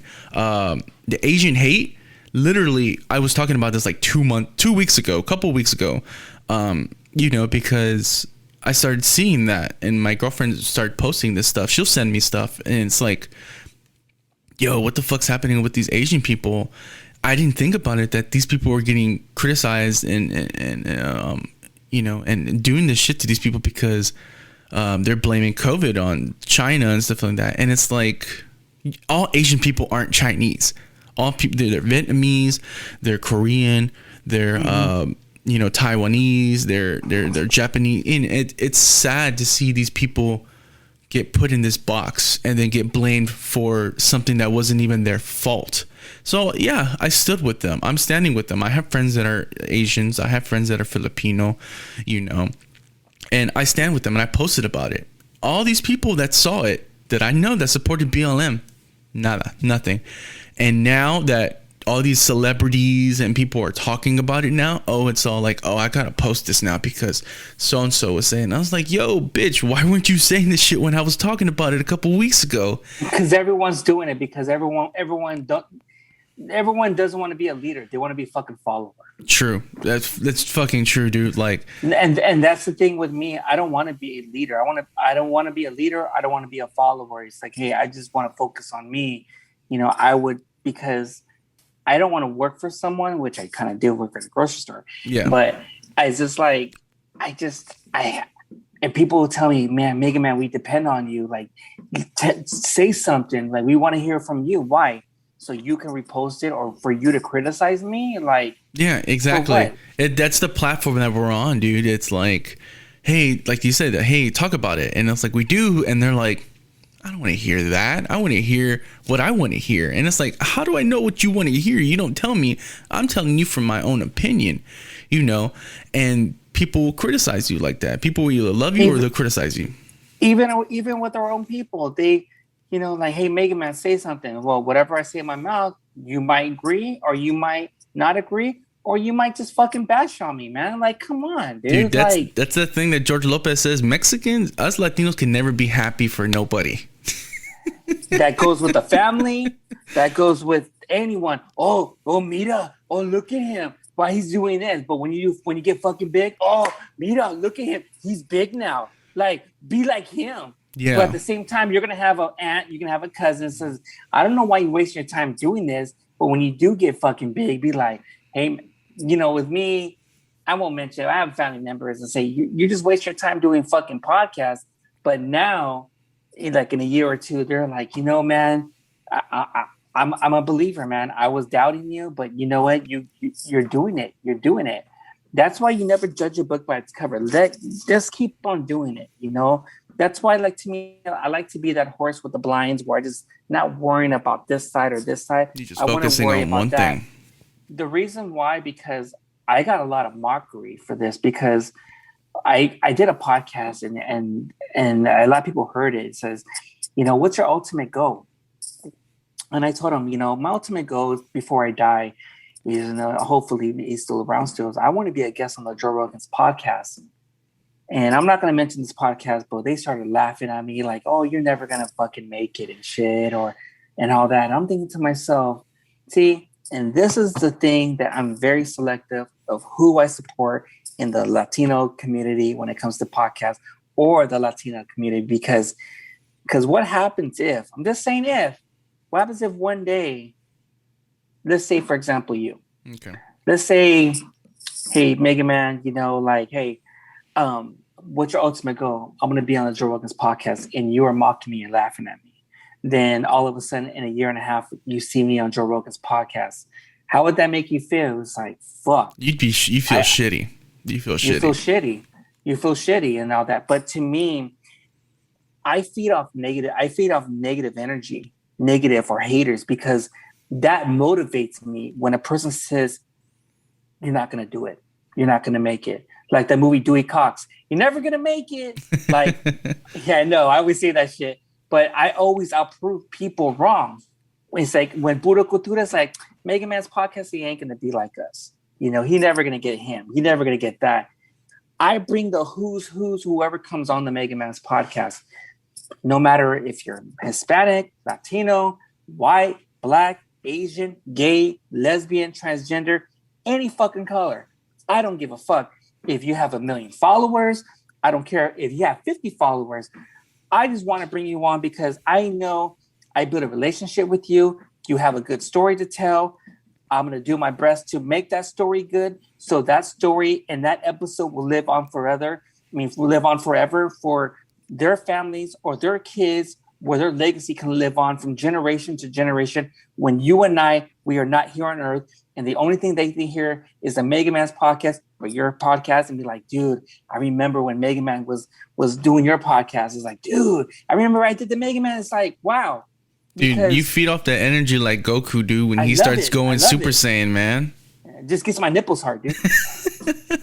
Dude, I love that's your goal. Your super goal is to be on the Joe Rogan podcast. Man, I'm there with you. I would be right there and be like, yo, Joe, my homie Steven, but my goal is to have my show just like his, just to be where you have all these interesting people, and just talk, because Joe, dude, you wouldn't think that he would know all this stuff because, he does UFC, he does a comedian and stuff like that. I wouldn't have thought that he would know a lot of shit, but he hangs around with all these people who open his mind, and he just has all these scientists, comedians, movies, actors, and I love it, dude. And like I said, I strive to be like, I want my show one day to be like Joe Rogan, where I'm just like, I got a nice studio, I got my own little Jamie, I have all these guests, and just, I want to be up there. And whoever was with me, I want to bring them with me, man, because support is a big thing for me. It's like, I tell my girlfriend sometimes, hey, when I do like these questions and stuff like that on my Instagram, I don't have that much people who support. They don't answer the questions, and it's like, it brings me down because I'm like, fuck, what am I doing wrong? She's like, fuck them. If they're not going to support you, then, like you said, clean house, dude. That's why I gotta do. I already did a little bit. I'm not gonna name the names, but it's a podcast that I helped out, and I was like, hey, you guys, look, I support you. So I expect they to support me because I helped produce their podcast. And, I got nothing back for them. They just look at my stories. They don't say shit. They don't ever interact with anything. They don't mention my podcast. I was a guest on their podcast several times, never tagged me in it. And I'm like, you know what? I know you guys are my friends and I know I helped you out, but I got to cut ties. Like, you got your own thing. I got my own thing. I would love to support you guys, but if you're not going to support me, then I can't support you. I'm sorry. And that's the thing. And we'll get to that right there, because I like where your head's at right there. People always say, once you're done with Joe Rogan, like, is that it? He says, no. There's endless of podcasts out there. Everyone thinks like, is Joe Rogan your inspiration? I like him. He's good. But actually, to be honest, my ultimate inspiration, the one I look up to, is DJ Vlad from Vlad TV on YouTube. Dude, his videos are awesome, man. The reason why he's very controversial. And I'm like that. I am controversial. Jose Ramos from Ranting is very controversial. And the thing is, we have to be like that, because when we have guests on, we could be cool with them, but we have to say, this is what I'm going to talk about. And there's be guests that are like, hey man, I want to talk about this, I want to talk about that. That means I always tell them, if you don't want to talk about that, that means you have fucking something to hide, or you can't own up to your responsibilities and you can't own up to your fucking problem. So man the fuck up and you know, deal with it. Because if you're just gonna be like, no, I don't want to talk about it. What happens if those listeners say, hey, how come you didn't say this? How can you say that? Oh, because my guest was a fucking pussy. You know, he was too scared because he cares about his grams. He cares about his numbers. He cares about, because that's what's feeding him on the table is his numbers. I don't give a fuck about that shit. And that's where a lot of people, a lot of podcasters or certain people don't want to do me, because they want me to put my mask on as a fake person. I'll take my glasses off. What you see is what you get. I'm not changing that shit, you know? And when you're a podcaster, I always tell other podcasters, work on your weaknesses. You know, I don't want to be one dimensional. Like, a lot of people consider me as a Latino podcast. To me, I was very upset when they said to me I was a Latino podcast, because the reason why in the beginning it was awesome. To me, I don't like that, because they're making me as a one-dimensional podcast. They're putting you in the box. They're putting me in the box, and I don't want to be in that box. I want to be universal. And this is the thing where certain Latino podcasters or certain Latina podcasters are having a hard time, you know, getting out of that pond to go explore what's out there. And they want to stay in their little cocoon because they don't want to have an open mind to make your podcast grow. To me, that's why I've been doing a lot of people's podcasts. I want to bring the who's, anyone, like how Joe Rogan is, or Vlad TV or whatever, because it's going to better my podcast. It's going to make me a better person. I'm going to understand more of how they think or what social media, and it's going to bring more numbers. But at the same time, I'm more like a chameleon now. I can adapt to any type of social media or any type of podcast that's out there, you know? Yeah, dude. I agree with you on that, man. Like me, like you said, they put you in the box as a Latino podcast. I'm a Latino podcaster. I'm a Mexican podcaster. I'm a Hispanic podcast, but my podcast is not that. My podcast, I have all kinds of people on there. I've had band promoters, I've had bands, I've had small businesses. I'm going to be doing a small business episode in a couple weeks. You know, I've had cosplayers on here. Just a couple weeks ago, I did an episode about body positivity with a guy talking about male body positivity and how society and fashion doesn't notice us bigger guys, because they're always promoting the tall 6'2" guy with the six pack, or the, you know, and it's like, yeah, that's cool. You're promoting their body positivity, but it's like, yo, there's bigger guys out here that deal with depression and anxiety, and you know, we're kind of like, we don't want to go out because we're ashamed of our bodies. Like, dude, when I go to the beach, I don't take off my shirt. I leave my shirt on because I'm body conscious about myself. I feel like I don't want people to look at me and stuff like that. And the guy that I had, he's like, man, fuck it, just take it off. If you have to start feeling comfortable in your own body. Once you start feeling comfortable in your own body and your own self, then you're invincible, man. You know. I was like that. I was uncomfortable with my body, but like I said, Mega Man's bringing sexy back again. Hell yeah. And but I was more comfortable what came out of my mouth. If it's gonna hurt people? Am I gonna lose followers?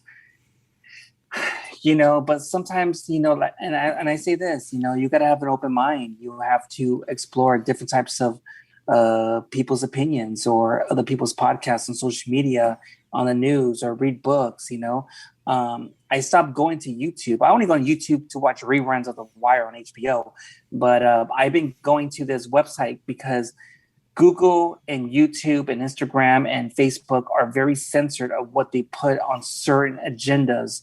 So I've been going to DuckDuckGo, where it teaches you the real truth. It tells you what social media on certain platforms cannot show because of their guidelines, of the community guidelines. Yeah, you guys turned me on to that, man. Yeah, I've been hearing about DuckDuckGo for a while, because there's this guy I watch on YouTube. It's called Louder with Crowder, Stephen Crowder, and you know, he it's a conservative podcast, but like he talks about everything, you know. It's not just one thing conservative, it's about everything. And he uses DuckDuckGo a lot, and he showed side by side Tulsi Gabbard. He searched her on Google, and he searched her on DuckDuckGo, and he was like, look, they took out certain things and stuff like that. And when you were talking about it in Jose, I was like, you know what, I gotta download the app. So I've been using DuckDuckGo. They made her look stupid, thinking like she was a Russian. I don't want to say Russian. I don't want to say was a Russian spy or Russian, like she was getting help from the Russians, but they just edit certain things to make her look stupid, so she can drop out of the presidency.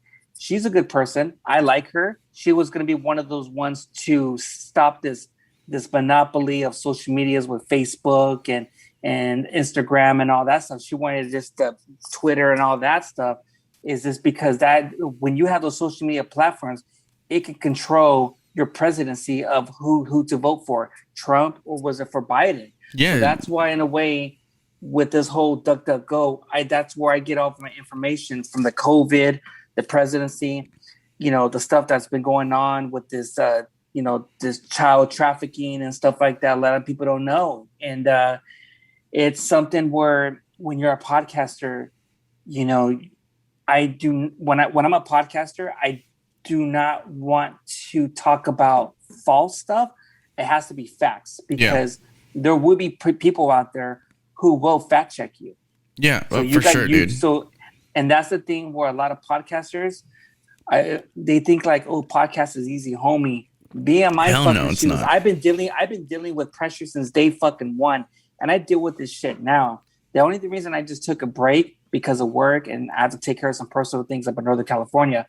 But when you're a podcaster, you're gonna be. I deal with criticism every fucking day. I deal with hate. I feel with positivity. It's like mixtures of everything. Even my lady tells me I would never want to be a podcaster. I would never want to be in your shoes. I don't even know how you sleep at night. But the thing is, when you have super thick skin, and when you see those people who you think that you might know, and he's like, wow, this kind of sounds just like you with the fake Instagram account. You know, you just, the trolls, the keyboard warriors that still live in their fucking mama's basement eating like flaming hot Cheetos. And fuck them, dude. They ain't shit. Yeah, I know. Being a podcast is hard, man. I even called a motherfucker around and say, hey, you're talking all this shit. Meet me here tomorrow at this time. I'll be here waiting for you for 2 hours. Where you at? He didn't respond. He just seen it on Instagram, but he didn't come. I was waiting for 2 hours. Pussy fuck. Where's that thing I got? Man. Come on, man. But, you know, dude, like my girlfriend, you know, she sees me doing this, and she's interested in doing a podcast too, but I'm like, you have to be, as podcasters, we got the spotlight on us, regardless of small or big. Yes. People look at what we say. You know, when I first started, I was really self-conscious, and I'm like, should I even be talking about this? But I was like, you know what? Fuck it. Nope. If nobody listens to it, I'm just going to say it. So I spoke my mind. And, you know, there's certain things that I'm like, I can't talk about that. But now, like I said, listening to you and listening to Jose and listening to all these other podcasts, I'm like, you know what? Why am I going to be scared? If I feel like this is right and I'm just going to speak my mind. If somebody doesn't like it, boo-hoo, cry, you know, go listen to someone else's podcast that's going to make you feel better. Yeah. But if you don't want to listen, if you want to listen to mine and listen to what I have to say, then kudos, man. Because, you know, with the whole cancel culture and with the whole other millennials and Gen Z, people don't respect your opinion, regardless of what it is. I mean, even if, you know, like I've had friends who were like, well, you know, you don't support the BLM, you don't do this. I was like, okay, but these are my reasons. And it's like, I respect your reasons. Hey, look, that's what you're for. That's cool, man. I totally support it. But these are my opinions. And this is what I'm telling you what I don't believe in. But they look at me with the side eye and start talking all this cheese man about me. And it's like, why are you doing that? I don't do that to you. I respect you. Why can't you do the same for me? Treat others the way you would want to be treated. If you want me to talk shit about you, I will, because I know shit about you. But I choose not to, because that's not the kind of person I am. The kind of person I am is like, I will respect you if you respect me. If you can't respect me, then yeah, I got to cut it off, you know. I deal with this sometimes at work. With people who hate me or people in the podcast or this, and it used to get to me. I used to go hard on. I used to troll them, and now it's like I always tell them, I'm gonna be honest. If you hate on me, I don't know why you're wasting your energy on me, because what you're doing is when you're bashing and talking shit to me, you're building my numbers up. You're making me relevant. So, thank you. Yeah, I don't have a clap. I forgot. Anywho, let's turn on to some more brighter subjects. So, are you a sports fan? Tell me if you love sports, man. I love sports. I'm a huge Niners fan, so don't be saying, "Oh, this Mega Man's a little fruity cake." No, hey, look, you like the 49ers? See, that's cool, man. They're in a rebuild themselves. I'm an Eagles fan, and my lady's an Eagles fan. Oh no, so check this out. I used to be a Texans fan, okay, and I got a lot of shit for this. I was a Texans fan. What happened to that quarterback? We heard some rumors about that guy. Oh no, so I'm gonna talk about that next week. Dude, but no, I was a Texans fan for a while. I supported the Texans. I was behind them, but slowly shit started happening, and it's like you can only win the AFC South so many times, but if you can't get past the second round, which was Tom Brady, which is understandable, but Tom Brady is just a man. You can beat him. He's not super mega Godzilla. If you can't do that and you're focusing on being another team, then it's like, I can't do it. So like a year or two ago, I was like, I'm done with the Texans. After they got blown out by Kansas City, I was done. So I ended up choosing Philadelphia, which has always been like my second team, but I never really focused on them because I was a Texans fan. So I became a Eagles fan, and I got a lot of shit for that. So like I said, we're in a rebuild. Hey, the 49ers are good, man. I had a coworker who's a 49ers fan, Yeah, I'm a Niners fan. Warriors, they're kind of okay. It's just right now. I like watching MMA, like UFC and Bellator and all that stuff. That's my shit too. Soccer here and there. There is a show. I think it's called it's a tag game where you have 10 seconds and this person has to catch you and tag you. Oh, I was watching. I was hooked. Like, ooh, that's easy. They have all these bars and these obstacles, and the name of the game is what you have to catch that person, tag them. Like, who's the quickest and who can maneuver certain things. And I saw it on SportsCenter. I'll tag you on it, but dude, it's intense. Like, oh, it almost got them. It's really good. Like that stuff right there. But just like I said, I could say UFC, when it comes to basketball, like I said, Warriors, Kings, hockey, San Jose Sharks, baseball. I'm a San Francisco Giants fan, so I got right there. When I heard that, I was like, thank you, Lord, that he's a Giants fan. Because if you were a Dodgers fan, bro, I'm sorry, I got a lot of shit because when me and my lady on Friday, we took our son to go hiking, and my son was wearing a Dodgers hat, and I see him on my DMs, puto, take that fucking hat off from Northern California, put a fucking Giants hat on, dude, because I know you guys, I know the Giants and the Dodgers have that beef, but right now LA and Houston, Dodgers for life.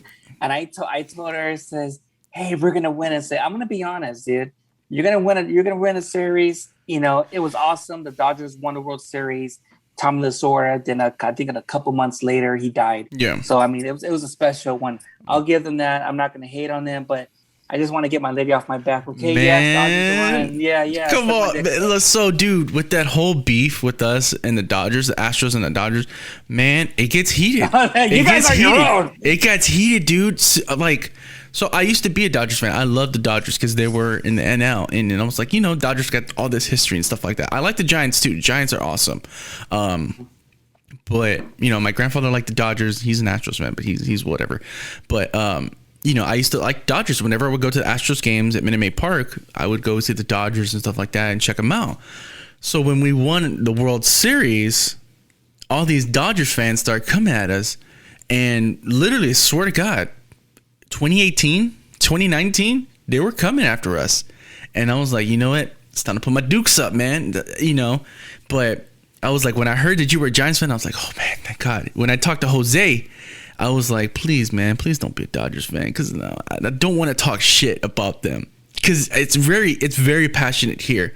We're like, fuck them, you know, and it's like, it's cool. I'm cool with the people, but I'm like, hey man, you're a Dodgers fan, yeah, you know. But when, like I said, when I heard you were a Giants fan, I was like, oh, thank God, he loves the Bay. That's awesome. Yeah, I mean, when you live in Northern California, like when you were saying that you had your Houston slang words. We have our slang words, which I say from time to time, like hecka, hella, oh, dude. But we say hecka a lot. That's our NorCal slang. Like, yeah, oh man, that was hella tight. Oh, and heck yeah, hecka tight. You know. That's awesome, dude. I saw this one band, and they have a song called, it's like hella or something like that. Yeah. Hellava or something. I forgot what it was, but I was like, okay, this, you know, like I was talking about the Houston slang. We got, you know what I'm saying, you know, hold it down. You know, we got all this stuff. I have a friend of mine. I'm going to ask him like, hey, yo, dude, we're going to do an episode that's just about Houston slang, because he's a cool guy, but sometimes you can't understand him because he just, you know what I'm saying? Just talking about, you know, I'm like, what? He got that Paul Wall kind of shit. That slow version. I'm gonna try to get Paul Wall on the show, man. My cousin knows him. Almost a man. Yeah, the people, bro. Like my cousin knows him because there was some stuff that was going on. I talked about it before. You know, I don't know if you heard about that episode. Nah. So you know, I think he lives in Houston. He lives in Houston. Willie D from the Ghetto Boys. Yeah, dude, Willie D. I heard him on Joe's podcast, and the Ghetto Boys is awesome, dude. But like I was saying watch him on Flat TV. Oh my God, dude, fucking, you know, him and Scarface, and so like I was saying, my cousin, he knew what's it called, Bushwick Bill.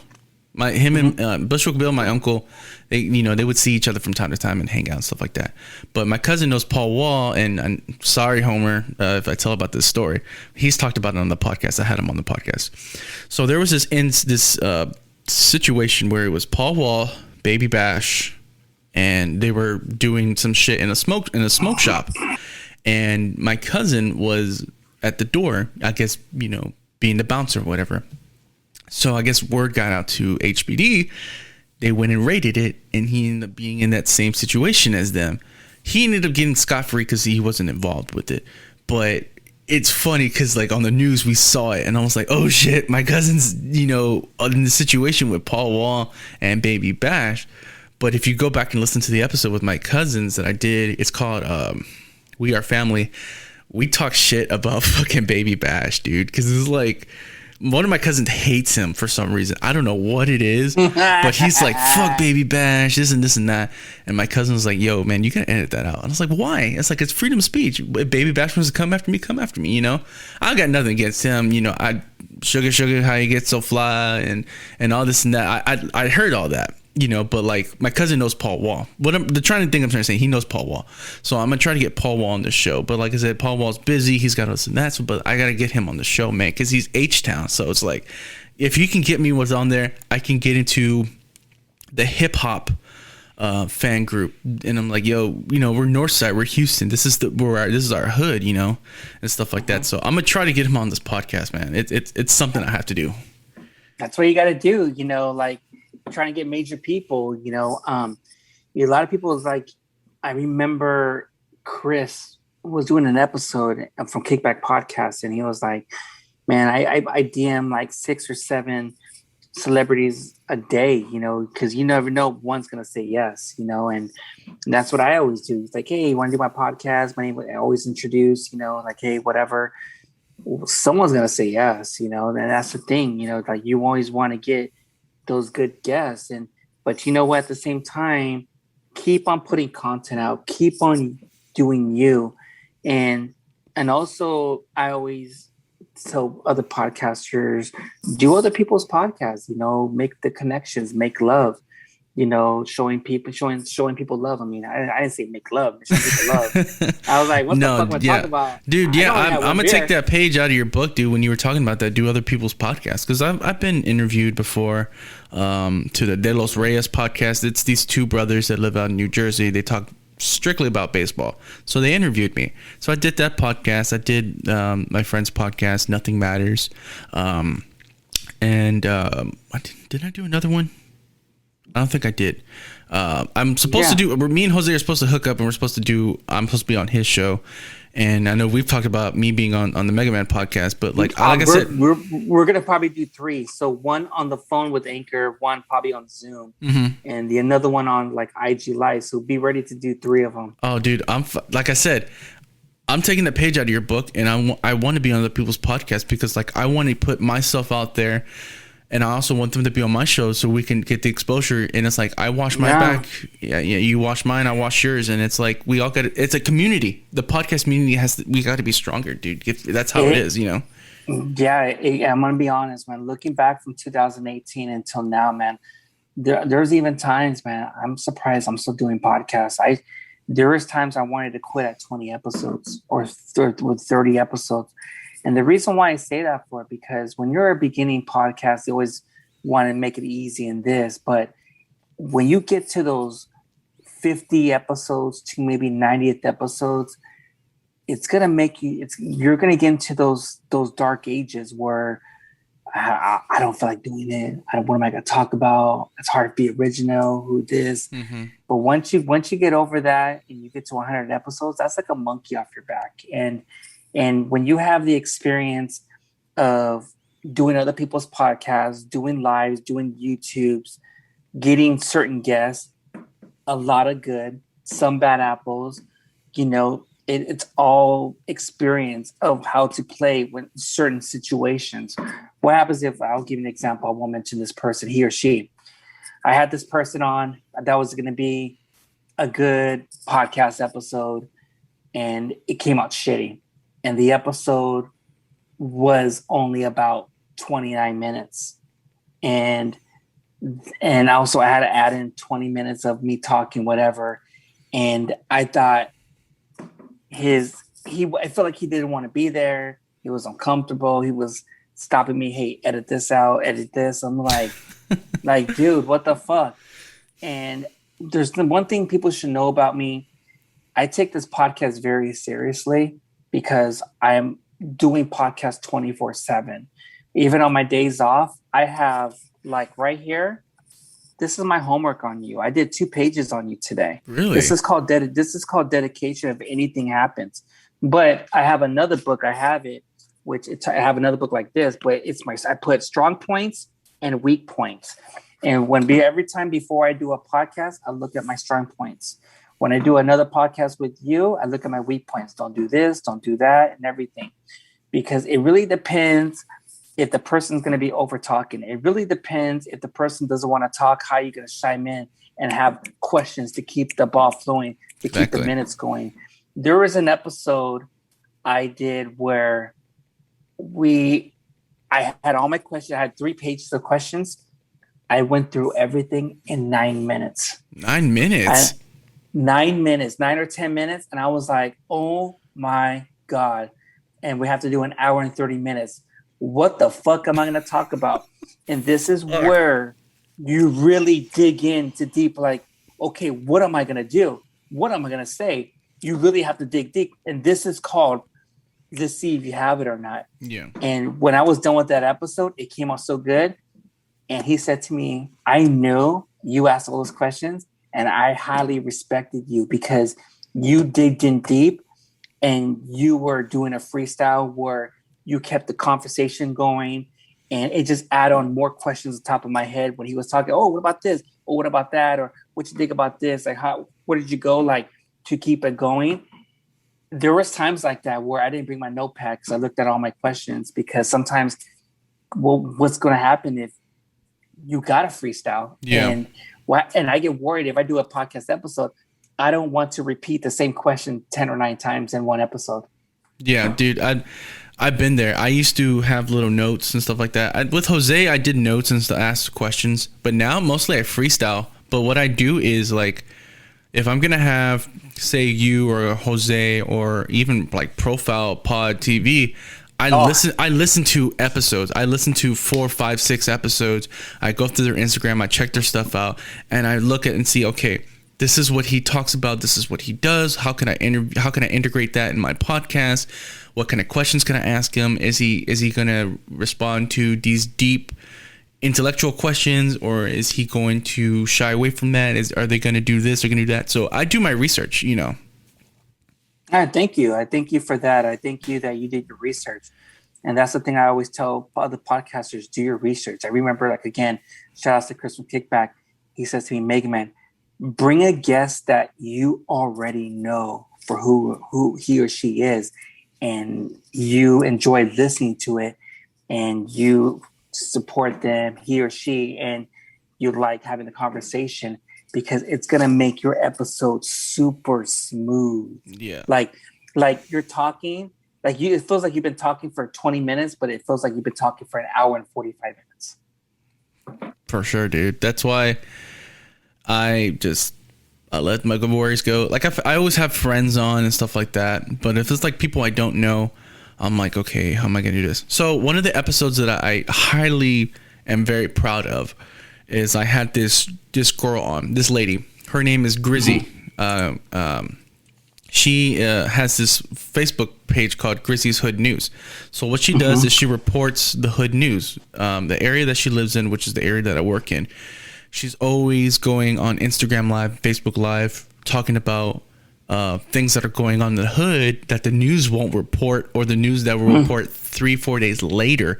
So I had her on my show, and I really respect her, and I look up to her, and I'm like, dude, you're doing good things. So when I had her, she was kind of nervous because she had never done anything like this before, even though she's, you know, done some stuff. But I'm very proud of that episode.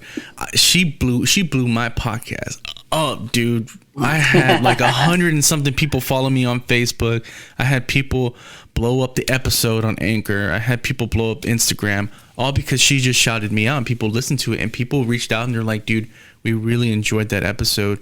We didn't know that there's people out there that are reporting the hood news because no one else is going to report it. And like I said, it's a great episode. Whenever somebody asks me, it's like, hey, what's an episode you suggest listening to? It's that one. So yeah, when a lot of people tell me like, hey, what episode should I listen to? It's like, pick whatever you want, because because people always tell me, who's the best guest you ever had? I can't say that. They're all good. I mean, there's some guests I had which I don't talk to them anymore, or I don't affiliate with them, but I'm not going to bash on them. It's like, hey, because any guest that came on my podcast, they all blew up. Guaranteed, they all blew up. I'll give you an example. When I first started the Mega Man's podcast, when I wanted to get through, some guests on, dude, just by thinking about it, it gets a little emotional. The 3 major people I got on, and my first celebrity guest was Tony A the Wizard, and now he has the most biggest Chicano Latino podcast there is in the United States. Giving people their voices heard in the Chicano music and music industry from Rhodium Radio. He's doing big, and he did the podcast on accident because he was just trying to promote his Rhodium documentary. And all of a sudden he was just going to do like, oh, I'm going to do 10 episodes and promote, not knowing he's going to be doing this podcast, Rhodium Radio now. And now it just blew up, and now he's getting the love. And and if it wasn't for Tony A, because I'm going to tell you a little story. If it wasn't for George Perez on Joe Rogan's podcast, him doing him doing the George Perez stories, because Tony A was a guest on George Perez stories, I wouldn't be doing podcasts. Tony A will be doing podcasts. If Joe Rogan didn't plant that seed for George Perez to do a podcast, you and I, we wouldn't be here talking right now. That's crazy. So a lot of things happen from Joe Rogan, but from Tony A, he blossomed. My second guest I had is the most legendary Harbor area finest, MC Poncho. MC Poncho is probably one of the pioneers who started the Chicano rap scene. Like a lot of people don't give him credit, but he's one of those pioneers. My third celebrity guest I ever had was comedian Tanya Estrada. To me, she's like the Renaissance woman. She can do it all. She can do it all. Comedian, hosting, podcast, everything. If I didn't have those three major guests in the beginning in 2018, in the beginning of 2019, my podcast will be nowhere. I always think back, if I started the podcast now, I would have quit a long time ago, because I did the podcast in 2018, the right timing and the perfect moment, everything just aligned up perfect. But now I see a lot of people are doing podcasts. And when you have a podcast, I'm going to be very honest, certain podcasters are going to be stuck in that little pond and are going to be, the ocean is filled with billions of podcasters, and it's not going to be found. And because you have to get out there and go get it. And I feel like I guarantee with all these not Latino podcasts, but all these other people who started these podcasts because of COVID, when shit gets back to normal, I guarantee maybe 30 or 40% are going to quit and get back to normal. Oh, no, dude. Yeah, I totally agree with you. Like the podcast that was helping out, I'm not throwing shit at her, but she kind of gives up and she was like, I don't know if I want to do this podcast thing anymore. And I told her, do it. Keep doing it. Why are you going to give up? That's like, people enjoy your content. Keep going. You know, if you feel like it's overwhelming, take a break. Take a week or two off. Take a month off. You know, relax and then come back to it and just hit the ground running, you know. But it's like, you're right. As soon as all this stuff starts, dude, literally, it was hard to find microphones. It was hard to find certain things because people were buying all this stuff up during COVID. They were making music. They were doing podcasts. They were doing videos. It was hard. And me finding microphones and stuff like that, it was like difficult because it was like, everybody's doing this now. But now that everything's kind of going back to normal somewhat, I know all these podcasters are going to be gone because they're like, I don't have to do this anymore. I can go back to my regular life. Fuck the podcast. Nobody cares. And then that's it. But it's like, you invested so much time and so much money in this, and now you're just going to give up because you're done with it? That's ridiculous, you know? Yeah, and that's why a lot of podcasters reached out to me and told me, like, hey, man, I want you to come on my podcast. I'll say yes to certain people, but but there's a lot of times I turned down 24, maybe 23 podcasters. The reason why I turned them down, because they're still new still. Yeah. And you say, well, you're only at 6 episodes and you want me to come on? And I said, well, yeah. I says, well, I'm going to say no. Wait, I want to see. DM me when you get to the 70s or maybe get to 100s. Yeah. And that's the thing because I don't know how these podcasters are going to be. I can't be doing like episodes. If you're at episode 12 or this, you got to be seasoned. And the thing is, well, I regret doing 2 podcasts, because they were too experienced. They did too much over talking. It just wasn't a good fit for me. And I can just tell the first 30 minutes, it was like, oh, this is going to be a shit episode. And I told them next day, do me a favor, don't even put that episode out. And I just like, huh? It's like, yeah, don't put the episode out because you have a lot of growing up to do. And I was like, and I put them on blast, and they still do podcasts, but they're still at stage 1. Yeah. And I'll say that very bluntly. It's Ramblings Alcoholics podcast. Those guys can say their shit what they want, and they try to do their networks. They can try to be out there, but the only thing is, don't bullshit me. When people say, "Oh, I'm gonna get this person on this," it's like, well, don't talk about it. Be about it. Exactly. And I remember them saying that, and they talked all this shit. And there were certain episodes, because I saw what they were doing, I always say in the end, hey, Ramblings, step your game up. Certain Buddha Kultura, step your game up. I always say that in the end because I can talk the talk, and I can walk the walk. I can bring whoever I want. And I don't care about other people's podcasts. You know, I want to worry about mine. But there was a certain one, he got all butthurt. He said, "Hey, Mega Man, I'm at 130 episodes." That's cool. That's awesome. And he wants to know me, how many episodes you at? Like, I say, I don't want to get your feelings hurt or whatever. I says, what? Well, I'm at like almost at 498 episodes. And right now I'm at 192 episodes. But this also includes the Mega Man After Darks. Uh-huh. This also includes me being guest appearances. This also includes I have episodes that I have not put out because I'm putting these out in certain days and certain months. I have a lot of secret guests coming on, because these secret guests want these episodes out the day they go on tour, the day they have a music release, the day they have something going on. So that's why I'm saving these episodes. So my ultimate goal also is to be the fastest Latino podcaster to reach over 1,000 episodes. That's the goal. I think you're gonna reach it, man. Within a couple of years, you'll get it. I did the math. You know, there was a time where the most episodes I ever did in 1 week was about 18 episodes in 1 week. And I was in a mental game because I didn't have my kids. I was doing podcasts from 3:00 in the morning all the way to 10 p.m. And I took 2 weeks off and I was just doing podcasts. Boom, boom, boom, boom, boom, boom, boom. I was just everywhere. Oh, and by the way, this is no Zoom. I was traveling around California to do other people's podcasts. Damn. No, there's no Zooms or Instagram lives. I was traveling to people to do other podcasts.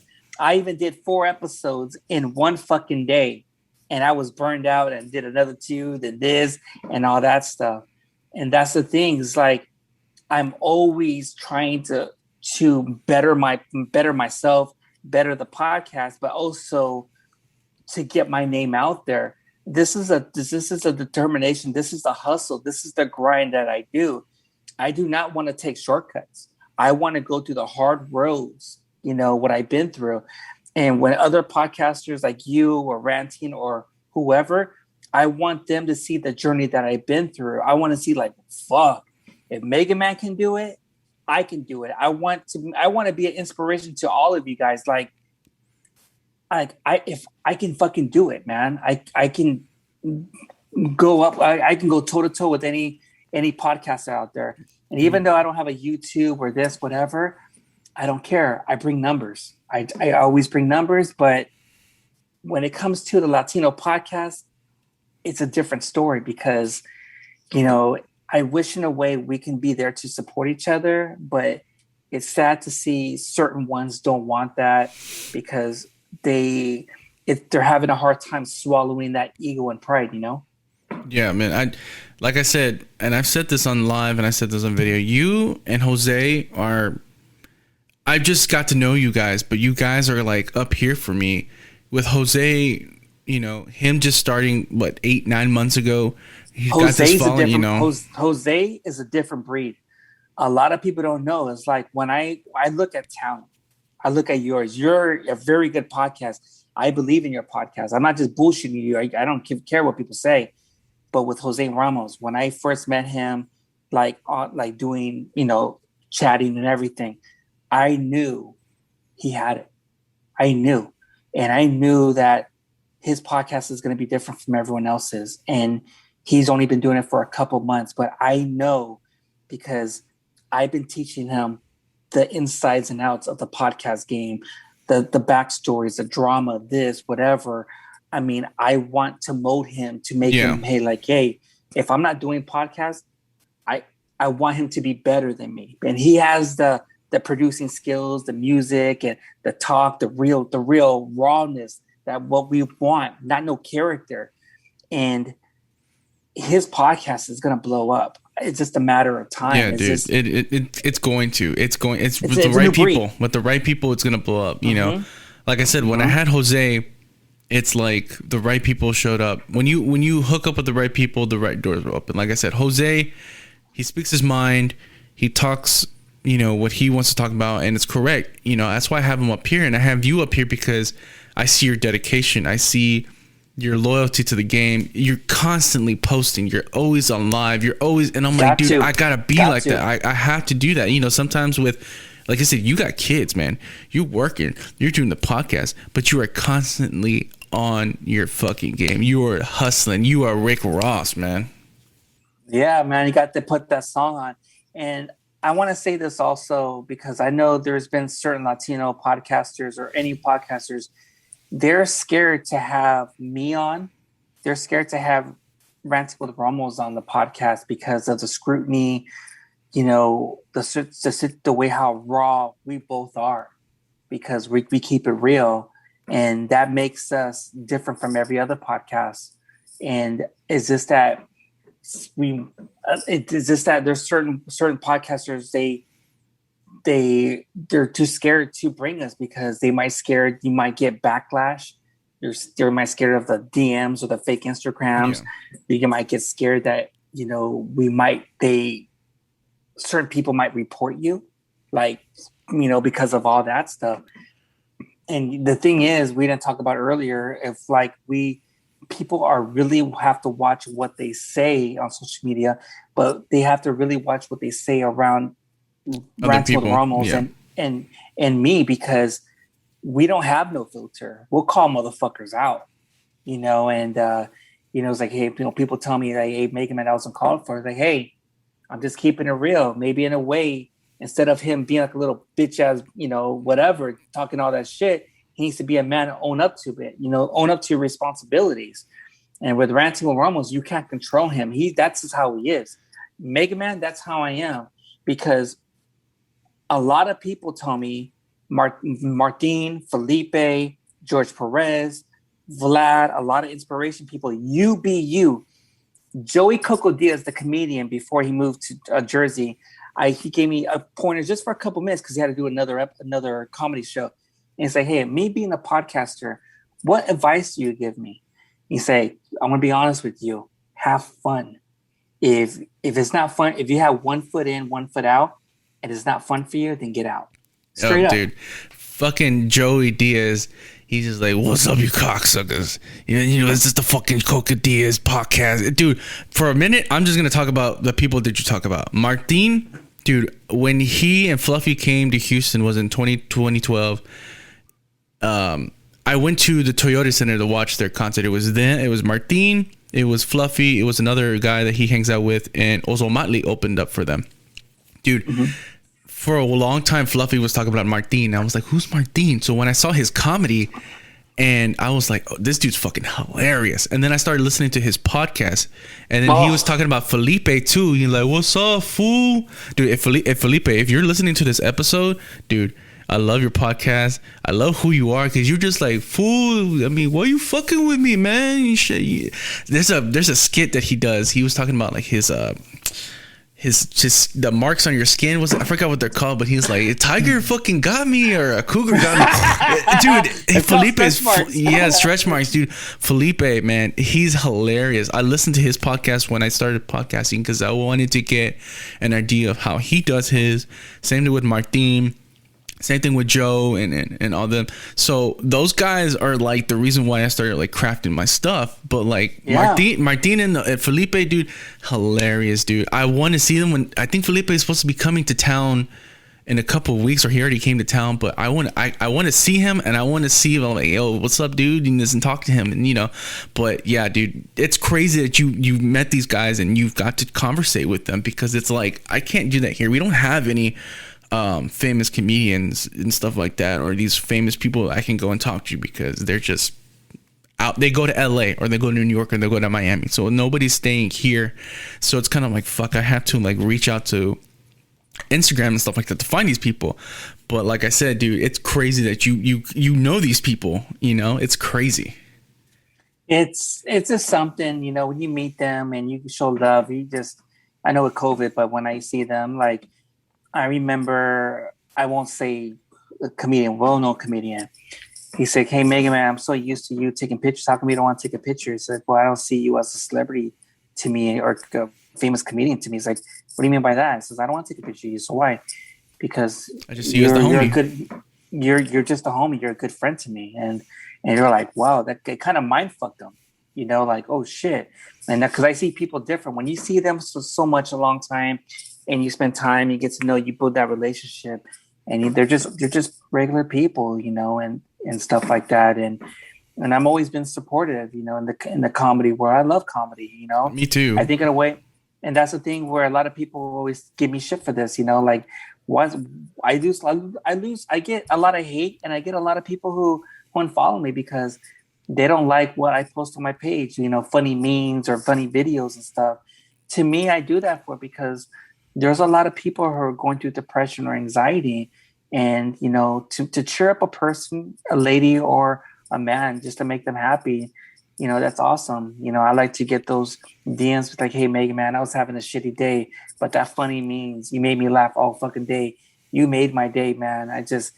And now my work's going to be more easy. Yeah. Or if there was a girl who was just having a bad day because her man broke up with them, and I put a funny memes or a video, whatever, and it just cheered her up, and I just want to see people happy. I want to see people win, Yeah. So before we get into the kind of closing of our podcast and stuff like that, the last two segments, dude, your memes, man, they're funny. The stuff that you tag me in, that one comedian or actor guy that he does the skits from like Blood In Blood Out, La Bamba. Oh yeah, dude, he's fucking John Jacob. Yeah, dude, he's hilarious, dude. I die laughing when he does it, and I'm like, why couldn't I do this like 5 years ago? I've seen the movies. I used to like mimic like George Lopez and do his little comedy shit, when I was younger, because I grew up around it and stuff like that. Him and Paul Rodriguez and stuff like that. So I know these comedians guy, but when he does it, he's doing it big, dude. I fucking die laughing when he does that shit, dude. It's hilarious. The only thing is, it's like, how do you time it? The way how he says it, and that it's just like, because him and his lady, they do it, and he's coming on the podcast. He lives in San Fernando, but I followed him because he was on this Chased by Bounds, and I had that guy. He was on my podcast. He's on the Make Him After Dark, but I had followed because of that, and just right now, you don't believe me? I'm gonna post it right now. The one he did with the La Bamba scene with Bob. He's under the truck and he finds out Richie passed away. Whatever. Yeah. I reposted it, and guess what? Guess who just reposted it? Eastside Morales. No shit. What? And if you don't believe me, watch. After this is done, I'm gonna repost it. I'm gonna circle and I'm gonna put, wow, like Eastside Morales follows me. He listens like, hey, good stuff, because I think he lives in Europe or somewhere, I don't know. Mm-hmm. And we always post certain things like that because it brings memories, because Bob was like, La Bamba was almost like Blood and Blood. I was like, one of the best movies, man. Yeah, for sure, dude. There's some times where I'll what's it called? I'll recite some of the lines from La Bamba, because I can see Bob's character. I can see him. He's being the older brother, and with Richie getting all this attention, he's like, "What about me? What about Bob?" And dude, he's great. He's great. The actor's great. John's great. It's awesome. It's great, dude. I can't say how much great it is because it's awesome. Yeah, it's just when you have Eastside Morales. I remember I was doing. Oh man, hold up. I'll do it later. I'll do it after the show. I was gonna repost it so people can like, I don't believe Mega Man. Yeah, whatever. I was doing the can of the week, like beer of the week, and there's certain people who just make that beer didn't want to post it. So I tagged, because I always want to pick the right song if I'm doing beer of the week, and I was like, okay, I like Public Enemy. So Public Enemy, and I tagged Chuck D and Flavor, and I think Chuck D owns Public Enemy's whatever. Yeah. And they reposted my shit. It was like, oh fuck yeah. And I got so many followers and stuff because I'm always tagging, I'm always showing love, because you never know who's gonna listen to the Making Man's podcast. You never know who's gonna listen to yours. You never know who's gonna look at your stories. Like, there's a lot of times, I get a lot of blue check marks from a lot of major people. And I was like, I didn't see that coming. I had someone. It was a lady. I looked her up. I was like, oh my gosh, I didn't know that was her. Yeah, she was looking at my stories and she's like, hey, I just want to let you know you had one of my good friends on, and it was a good episode. I just want to applaud. She does the voice for Bart Simpson from The Simpsons. Oh, really? Dude, that's awesome. That's awesome. Yeah. That's why like California is such a magical place to me, because it's like, yo, you can hook up, you can have somebody and then they know somebody that's popular, and it's like, what? How does that happen? It feels like to me, when even though I live in Long Beach in the LA scene, I can pick whoever I want, and it feels like, damn, fucking Mega Man's spoiled. He knows everyone, and I do. I know everyone. Yeah, yeah. So let's get to these last two segments, because I know you're a busy man. So we have this thing on the Inside the Northside where it's called Unpopular Opinions. So since you are a guest, do you have any unpopular opinions? We usually name just about 3. Unpopular opinions. Unpopular opinions to me is like this whole like street vendor stuff, man. It's just whatever you say, it's not going to be good, And to me, my second one is like, stop hating on me because I'm a Giants fan. Because come on, just hey, stop. I applaud you. At least you're not a Dodgers fan. Sorry, guys, but I know people in LA are gonna listen to it. Man, Stros for life. But hey, I applaud you that you're a Giants fan. And then my last one is my unpopular opinion is that a lot of craft beer people say that you're not wanted here in this craft beer community. You don't know shit about beers, but at the same time, I know the whole craft beer scene in California. I know the who's of who's coming up, what breweries are closing down, what ones are opening up, who's the next head brewer, what beers, that we should be looking out for. So that's their opinion, because all they do is drink beers. But I'm in the inside scoop of what's been going on in the craft beer industry. What's the next best thing after hazies? I mean, is the seltzer's going to stay around? What's a new hops for the new beer? I mean, yeah, dude, I heard that episode where you were talking about, you were always talking about the craft beer community. And you know what? I'm also going to take a little bit of that advice. And we have tons of breweries here in Houston, dude. We have, there's too many to name, but I want to interview them as well and have them on this podcast because they're so good. Like I said, if you come to Texas, dude, if you come to Houston, I'm going to take you to H-E-B. H-E-B is this food store that we have here. It's a grocery store. Literally lines and lines of just refrigerators of just craft beers, all from Houston, literally. And you can literally pick like a 6-pack, and you can pick just random beers and just boom, boom, boom, boom, try all different kinds of beers from everywhere. And it's like, it's amazing. It's amazing. I love that. I love it. I like to go to the breweries or the places like that. Those are like Toys R Us to us. I have a brewery that's literally down the street from my house. It's maybe about like 5 minutes, 10 minutes away. It's called Astral Brewery. I've gone there before. I wanted to do my 1-year anniversary party there, but it's booked, and I need to see if I want to do it at a brewery because it's big, it's open, more people can come and drink and stuff like that. But yeah, dude, there's tons of breweries here in Houston. If you ever come, like I said, I will be your tour guide, and I will take you to all the places that I like. I'll take you to the taco trucks, I'll take you to the breweries, I'll take you to all these places, man. All right, hey, if I do, I'm gonna take you up on that offer. Hey, my word is Scout's honor, dude. Everybody on here on the podcast, people on the YouTube, I come to my word. If you come here, I got you. All right. So let me do my unpopular opinions real quick. So I think Krispy Kreme is trash. I'm just gonna say it. It is. It's trash. I really think Pico de Gallo is overrated. I'm sorry. As a Latino, it's just, what's my last one?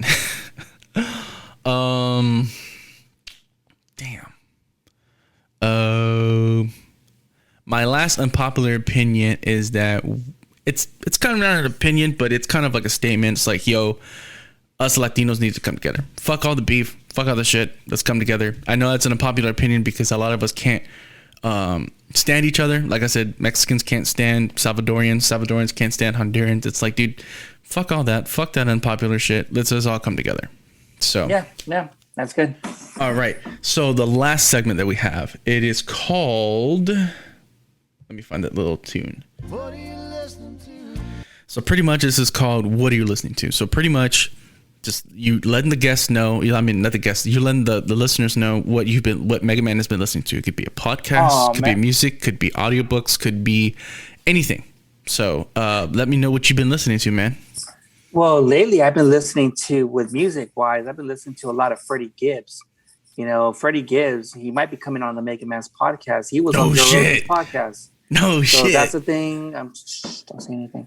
Yeah, so I've been listening to Freddie Gibbs a lot. You know, I just, you know, and a lot of people didn't know this. People are not going to believe me. I was supposed to have FM Doom on my podcast. You know, then I find out he passed away. So that was a major thing. Damn. You know, the podcast I'm listening to, I listen to yours, Profile Pod, Ranting with Romos, and this podcast coming out of San Diego called Emo Brown. Oh, dude, I've been listening to Emo Brown, dude. As soon as Jose told me about him, I think I don't know how I followed him or who. But Emo Brown, he listened to the episode and he was like, "Hey, if you're ever in San Diego, let's meet up." So, but I'm like, you know, fuck that, dude. I'm gonna just have you on my show right now. And then I'm thinking about going to California in the summer. So, you know, I want to go to LA and then like go to San Diego. But like, I just want to hang out with you guys and just live, because, you know, I've never gone to LA. My dream was to go to LA when I was 18. I wanted to move there, but I kind of thought about it and I was like, no, I like living here, but I do want to go visit. So I feel like I want to go visit, but like now that I have people that I know, I just want to hang out with you guys. That's all, you know? Yeah, and I want to, you know, there's Rhodium Radio, Bombastic Podcast, you know, Freaky Tales Podcast, Hood Stocks. Hold up, I don't want to leave anyone out. Ryan's Podcast, Aaron Bender's Podcast, Put the Stress Down Podcast with Mookie, Ask the Fellas, Flashback with the Homies, Atlas Cast, you know, Yo, George Perez, and your podcast as well. But there is one podcaster I want to give a huge fucking shout out, because you never know who's going to hear you. And I listen to this. I believe in her podcast. She's very, very good. And her name is Mary Escobar. I had her on the podcast. Her podcast is called Purposely Curious Podcast. A very, very, getting by goosebumps talking about it. It's a very good podcast. She puts out maybe one episode, but it's like 58 minutes or maybe sometimes an hour, but it's good. I like how she talks. I like she does her homework of certain topics and everything. And yeah, so Mary Escobar, if you're hearing this, I don't want to do rankings of who's number one, but she's up there as one of those Latina podcasts I enjoy listening to. I'm looking her up right now. I'm going to the Spotify and looking her up. Yeah. So Purposely Curious Podcast. It's like a blue. It's kind of like a little reddish girl, like Wendy's girl. Yeah. Already following. Already. I gotta check this out. Good podcast. You know, talks about certain topics and everything, and she's good. She's very underrated, but I know she works full time and she'll put something out. But when I do, that's the first podcast I listen to. Boom, boom. Nice, dude. So for me, what I've been listening to lately, of course, I've been listening to you. I've been listening to Jose's. I've been listening to. I love Bill Burr's podcast. Bill Burr's hilarious. There's other small podcasters like this one called Boyfriend Proof Podcast. I'm sorry. That's another podcast that I was on. I'm so sorry. I feel stupid. But I was on the Boyfriend Proof Podcast. She just started her podcast, and she was looking for people to be on her podcast, regardless of if it was a guy or a girl. So I was the first guy that was on her podcast, and I was just talking about relationships and stuff like that. So it's a really good podcast. If you guys are listening, check her out. Boyfriend Proof Podcast. You'll find your boy on there. Music wise, I'm a fucking book, dude. I listen to all kinds of things. I was listening to like Selena Gomez's new Spanish album. I just listen to everything, you know. And so since I listen to a lot of music and I have a lot of guests that listen to a lot of music as well, I started my own playlist on Spotify. So it's called Inside The Northside's What Are You Listening To playlist. And, you know, I've had Jose add stuff on there. I've had other people add music on there. So I always suggest to my guests, hey, look, whatever you're listening to, I don't care if you add things today, next week, 2 months from now, 3 months from now, regardless, I don't care. If you want to keep adding stuff, even if you're not on the podcast anymore, I'm totally supportive to let people know, hey, this is what's out here. I love a lot of indie music. I like a lot of rock, hip hop, soul, pop, all this stuff, you know. And I put it on I put it on a playlist. So during the week, sometimes I'm like, I like this. I'm gonna put this in. People should listen to this. People listen to that. So that's what I always suggest to my guests. Hey, look, if you want to put on some stuff, if you listen to, you know, some old school hip hop, or you listen to like MC Magic, or you listen to all these people, put them on the playlist, man. Let people know what's going on, what you're listening to. So, but yeah, I'm an open book, dude. Pandora, Spotify, my own playlist. I got like hundreds of thousands of songs that I listen to constantly. I'm a musician, so everything's just going through my brain, and I just love it. So. It's nice, man. That's awesome, man. I always want to hear different types of podcasts, you know. I listen to maybe close to 300 to 400 different types. It's just, there's going to be a lot of good ones. There are going to be some hit and misses. There are going to be some sucky ones. Like, you just got to see what fits. And that makes, when you hear other people's podcasts, it's going to make you a better person, mentally, emotionally, you know, and just kind of have a conversation. Yeah. And when it comes to music, you know, I listen to a lot of indie music, a lot of like certain like hip hops, you know, and everything. But yeah. And with books and stuff right now, I'm just like the art of war with Sun Tzu, you know, how to defeat your opponents and stuff like that too. And also when it comes to the podcast world or with life and everything and stuff like that, I got a book right now with I'll tell you off air and stuff like that. It's dawning in my head right now. Musashi. You know, like the greatest samurai swordsman in Japan. He conquered everything, and he talks about life and all that stuff. So yeah, that's awesome, dude. All right, so before we go, it is shout out time. So shout out to whoever you want to. Let them know Mega Man is shouting you out, and just go ahead, do what you gotta do, man. It's your time. Well, I want to give a shout out to Stay Anchor for, you know, and Project Coffee, my boy Jacob right here. Just shout outs to everyone that listens to the Mega Man's podcast. Shout outs to you for inviting me on Ranting with Romos, Emo Brown. My dad lives in Texas. You know, my mom. Shout outs to my lady, my kids, Gavin, Alex, and my little one Miliano.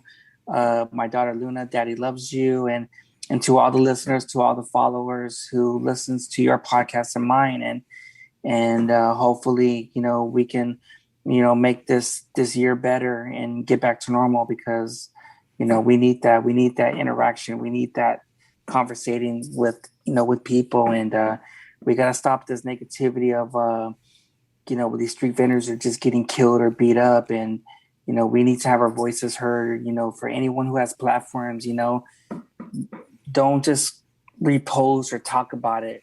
Do something about it with some actions. Go to the city hall, go to the police station, go to community activists and see what we can do to stop these street vendors getting killed or getting beat up and stuff like that, because we have rights as well. If the Black people community can get their voices heard and get what they want, the Asian community can get their voices heard and get what they want. We need to do that as well, because we're not going to be in the backseat anymore. We need to speak up. We all talk, and we all want to voice our own opinions. But instead of doing that, use it with actions, and let's see whatever we can do to get some stuff changing and over here in all the United States. Yeah, dude. Don't post about it. Talk about it. You know, affirmative action. Do what you got to do. Like you said, I stand with you guys. Whatever you guys are talking about, protect street vendors. Look at my shirt. My shirt says protect the hood. This is from what's it called? V and DT. Yeah, I have the hat. I met the person there. They were promoting that stuff, so I have a hat too. Yeah, man. I saw this. I'll tag you. I'll tag you. There's a documentary I did in the background. It says "Protect the Hood" because I wanted to put that hat because I want that to be where, hey, street vendors, of you getting beat up or bullied, you're not alone. We have your back. Yeah, man. That's it. Protect the hood. I stand with you guys over there in California and LA. You know, all the parts that all the you know, elote man, palete man, I got you guys. If you guys need somebody to speak up somewhere else, let me know. I'll post about it. I'll talk about it because those are y'all guys. We are mi gente. We're together. We're La Raza. We're supposed to be together. You know, I just got to stand up for the hood. We got to protect our own, man. You know, we will also protect everybody else. But when it comes time for us to stand up with each other, we got to protect each other, man. We got to do it, man. We got to do it. Got to protect these cocksuckers, you know. Protect these cocksuckers, you know. We just got to take it. We just got to take it one day at a time. That's it. It's not going to be changed overnight. One day at a time. If we can make a difference now, it's gonna help out the gente. It's gonna help out the new generations of kids. You know, with my little son Emiliano growing up, it's gonna help him. You know, and all that stuff. So that's it. We gotta do a part 2 because there's a lot of stuff I want to talk about, but that's gonna be a freestyle, unedited, raw, like super raw. Yeah, I know you want to go back to doing solos because you were talking about that, and I'm like, dude, that's gonna be interesting. I know you did your solo that you did a couple weeks ago with I think it was Mega Man Story 9 or something like that, where you shouted me out, and I was like, dude, that's fire raw. And I'm like, damn, I feel like I got poked raw, man. I was like, shit. because you know, I call motherfuckers out, you know, it's this, you know, this fakeness. And like I said, people, my numbers are high. It's like, because you never know what I'm going to say on the Mega Man's live, you know, like, oh shit, this is raw, unedited. And people are giving me a lot of feedback, a lot of love. Like, fuck yeah. Finally, you speaked up. Finally, you had to say something because there's certain people who are scared to say that because they're scared. They're worried of getting fired. They're worried of like losing contracts or this or these people in the craft beer community. They're thinking like, hey, you know, they're all good, you know, and they're just being fakes. And I keep it real, and that's the thing that we have to be because people are going to know if you're being real or not. And like I said, what you see is what you get. And I don't regret anything. There's been people who say, hey, Mega Man, is there a way you can go back in the episode and erase that because I don't want it, you know, like, no, you can't. No. I've had people do the same thing, dude. Hey, man, can you go back? No, I can't, man. It's already up there. I don't want to take it down. I already got the listens. No. Next time you come on the show, be careful what you say. Stop drinking. You'll be good then, you know. But hey, it comes out. It happens. Sometimes people gotta say what they gotta say. If you can talk shit about your employer, if you gotta talk shit about your girl, you gotta talk shit about your homie, do it. Release it because podcast is therapeutic in a way where you was like, I feel better because I talked about it, you know. And venting, yeah, I feel way better. You know, just like it calmed my stress down, and I love doing it. But it's just that when you can tell with certain people, they have too much stuff building up. It's like a ticking time bomb waiting to explode. Exactly, dude.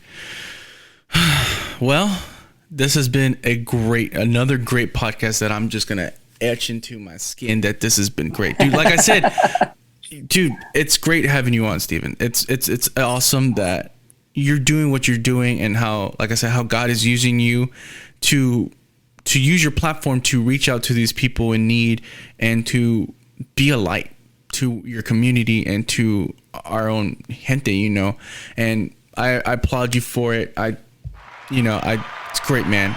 And like I said, it's cool that I'm getting to know you and that we can build a friendship and we can build a partnership. You know, same thing with Jose. And I'd love to work with you guys and be side by side. You know, I'm here in Texas. You guys are in LA. We can work together, make it stronger. And maybe people will follow our example and be better and start coming together. So yeah. Just like I said, take it one day at a time and fuck the haters and just keep on focusing your podcast and, you know, just just keep on grinding. That's it. Exactly, dude. Well, like I said, this has been another great episode, and especially with Mega Man, aka Stephen Martinez. So thank you again, dude, for being on this podcast. It means a lot to me. And like I said, I am so fucking excited to do the 3 episodes with you. I'm fine, dude. I'm already hyped. I'm ready to go. Let's do it. You know, we'll make it. And everyone, follow me at the Mega Man's Podcast page, not the Mega Man's Podcast, the Mega Man's Podcast page. Follow Mega Man's, dude. If I'm gonna post about it, I'm just gonna tag you. You might get annoyed after a while. Hey, man, I gotta post it. I'm gonna let you guys know. So it's all good. So yeah, like I said, this has been Inside the Northside. I appreciate you, dude, for being on this podcast. Keep doing what you're doing. God has got you. God is going to give you everything that you have because you're doing God's work, man. I appreciate you being on Inside the Northside. Much love to LA.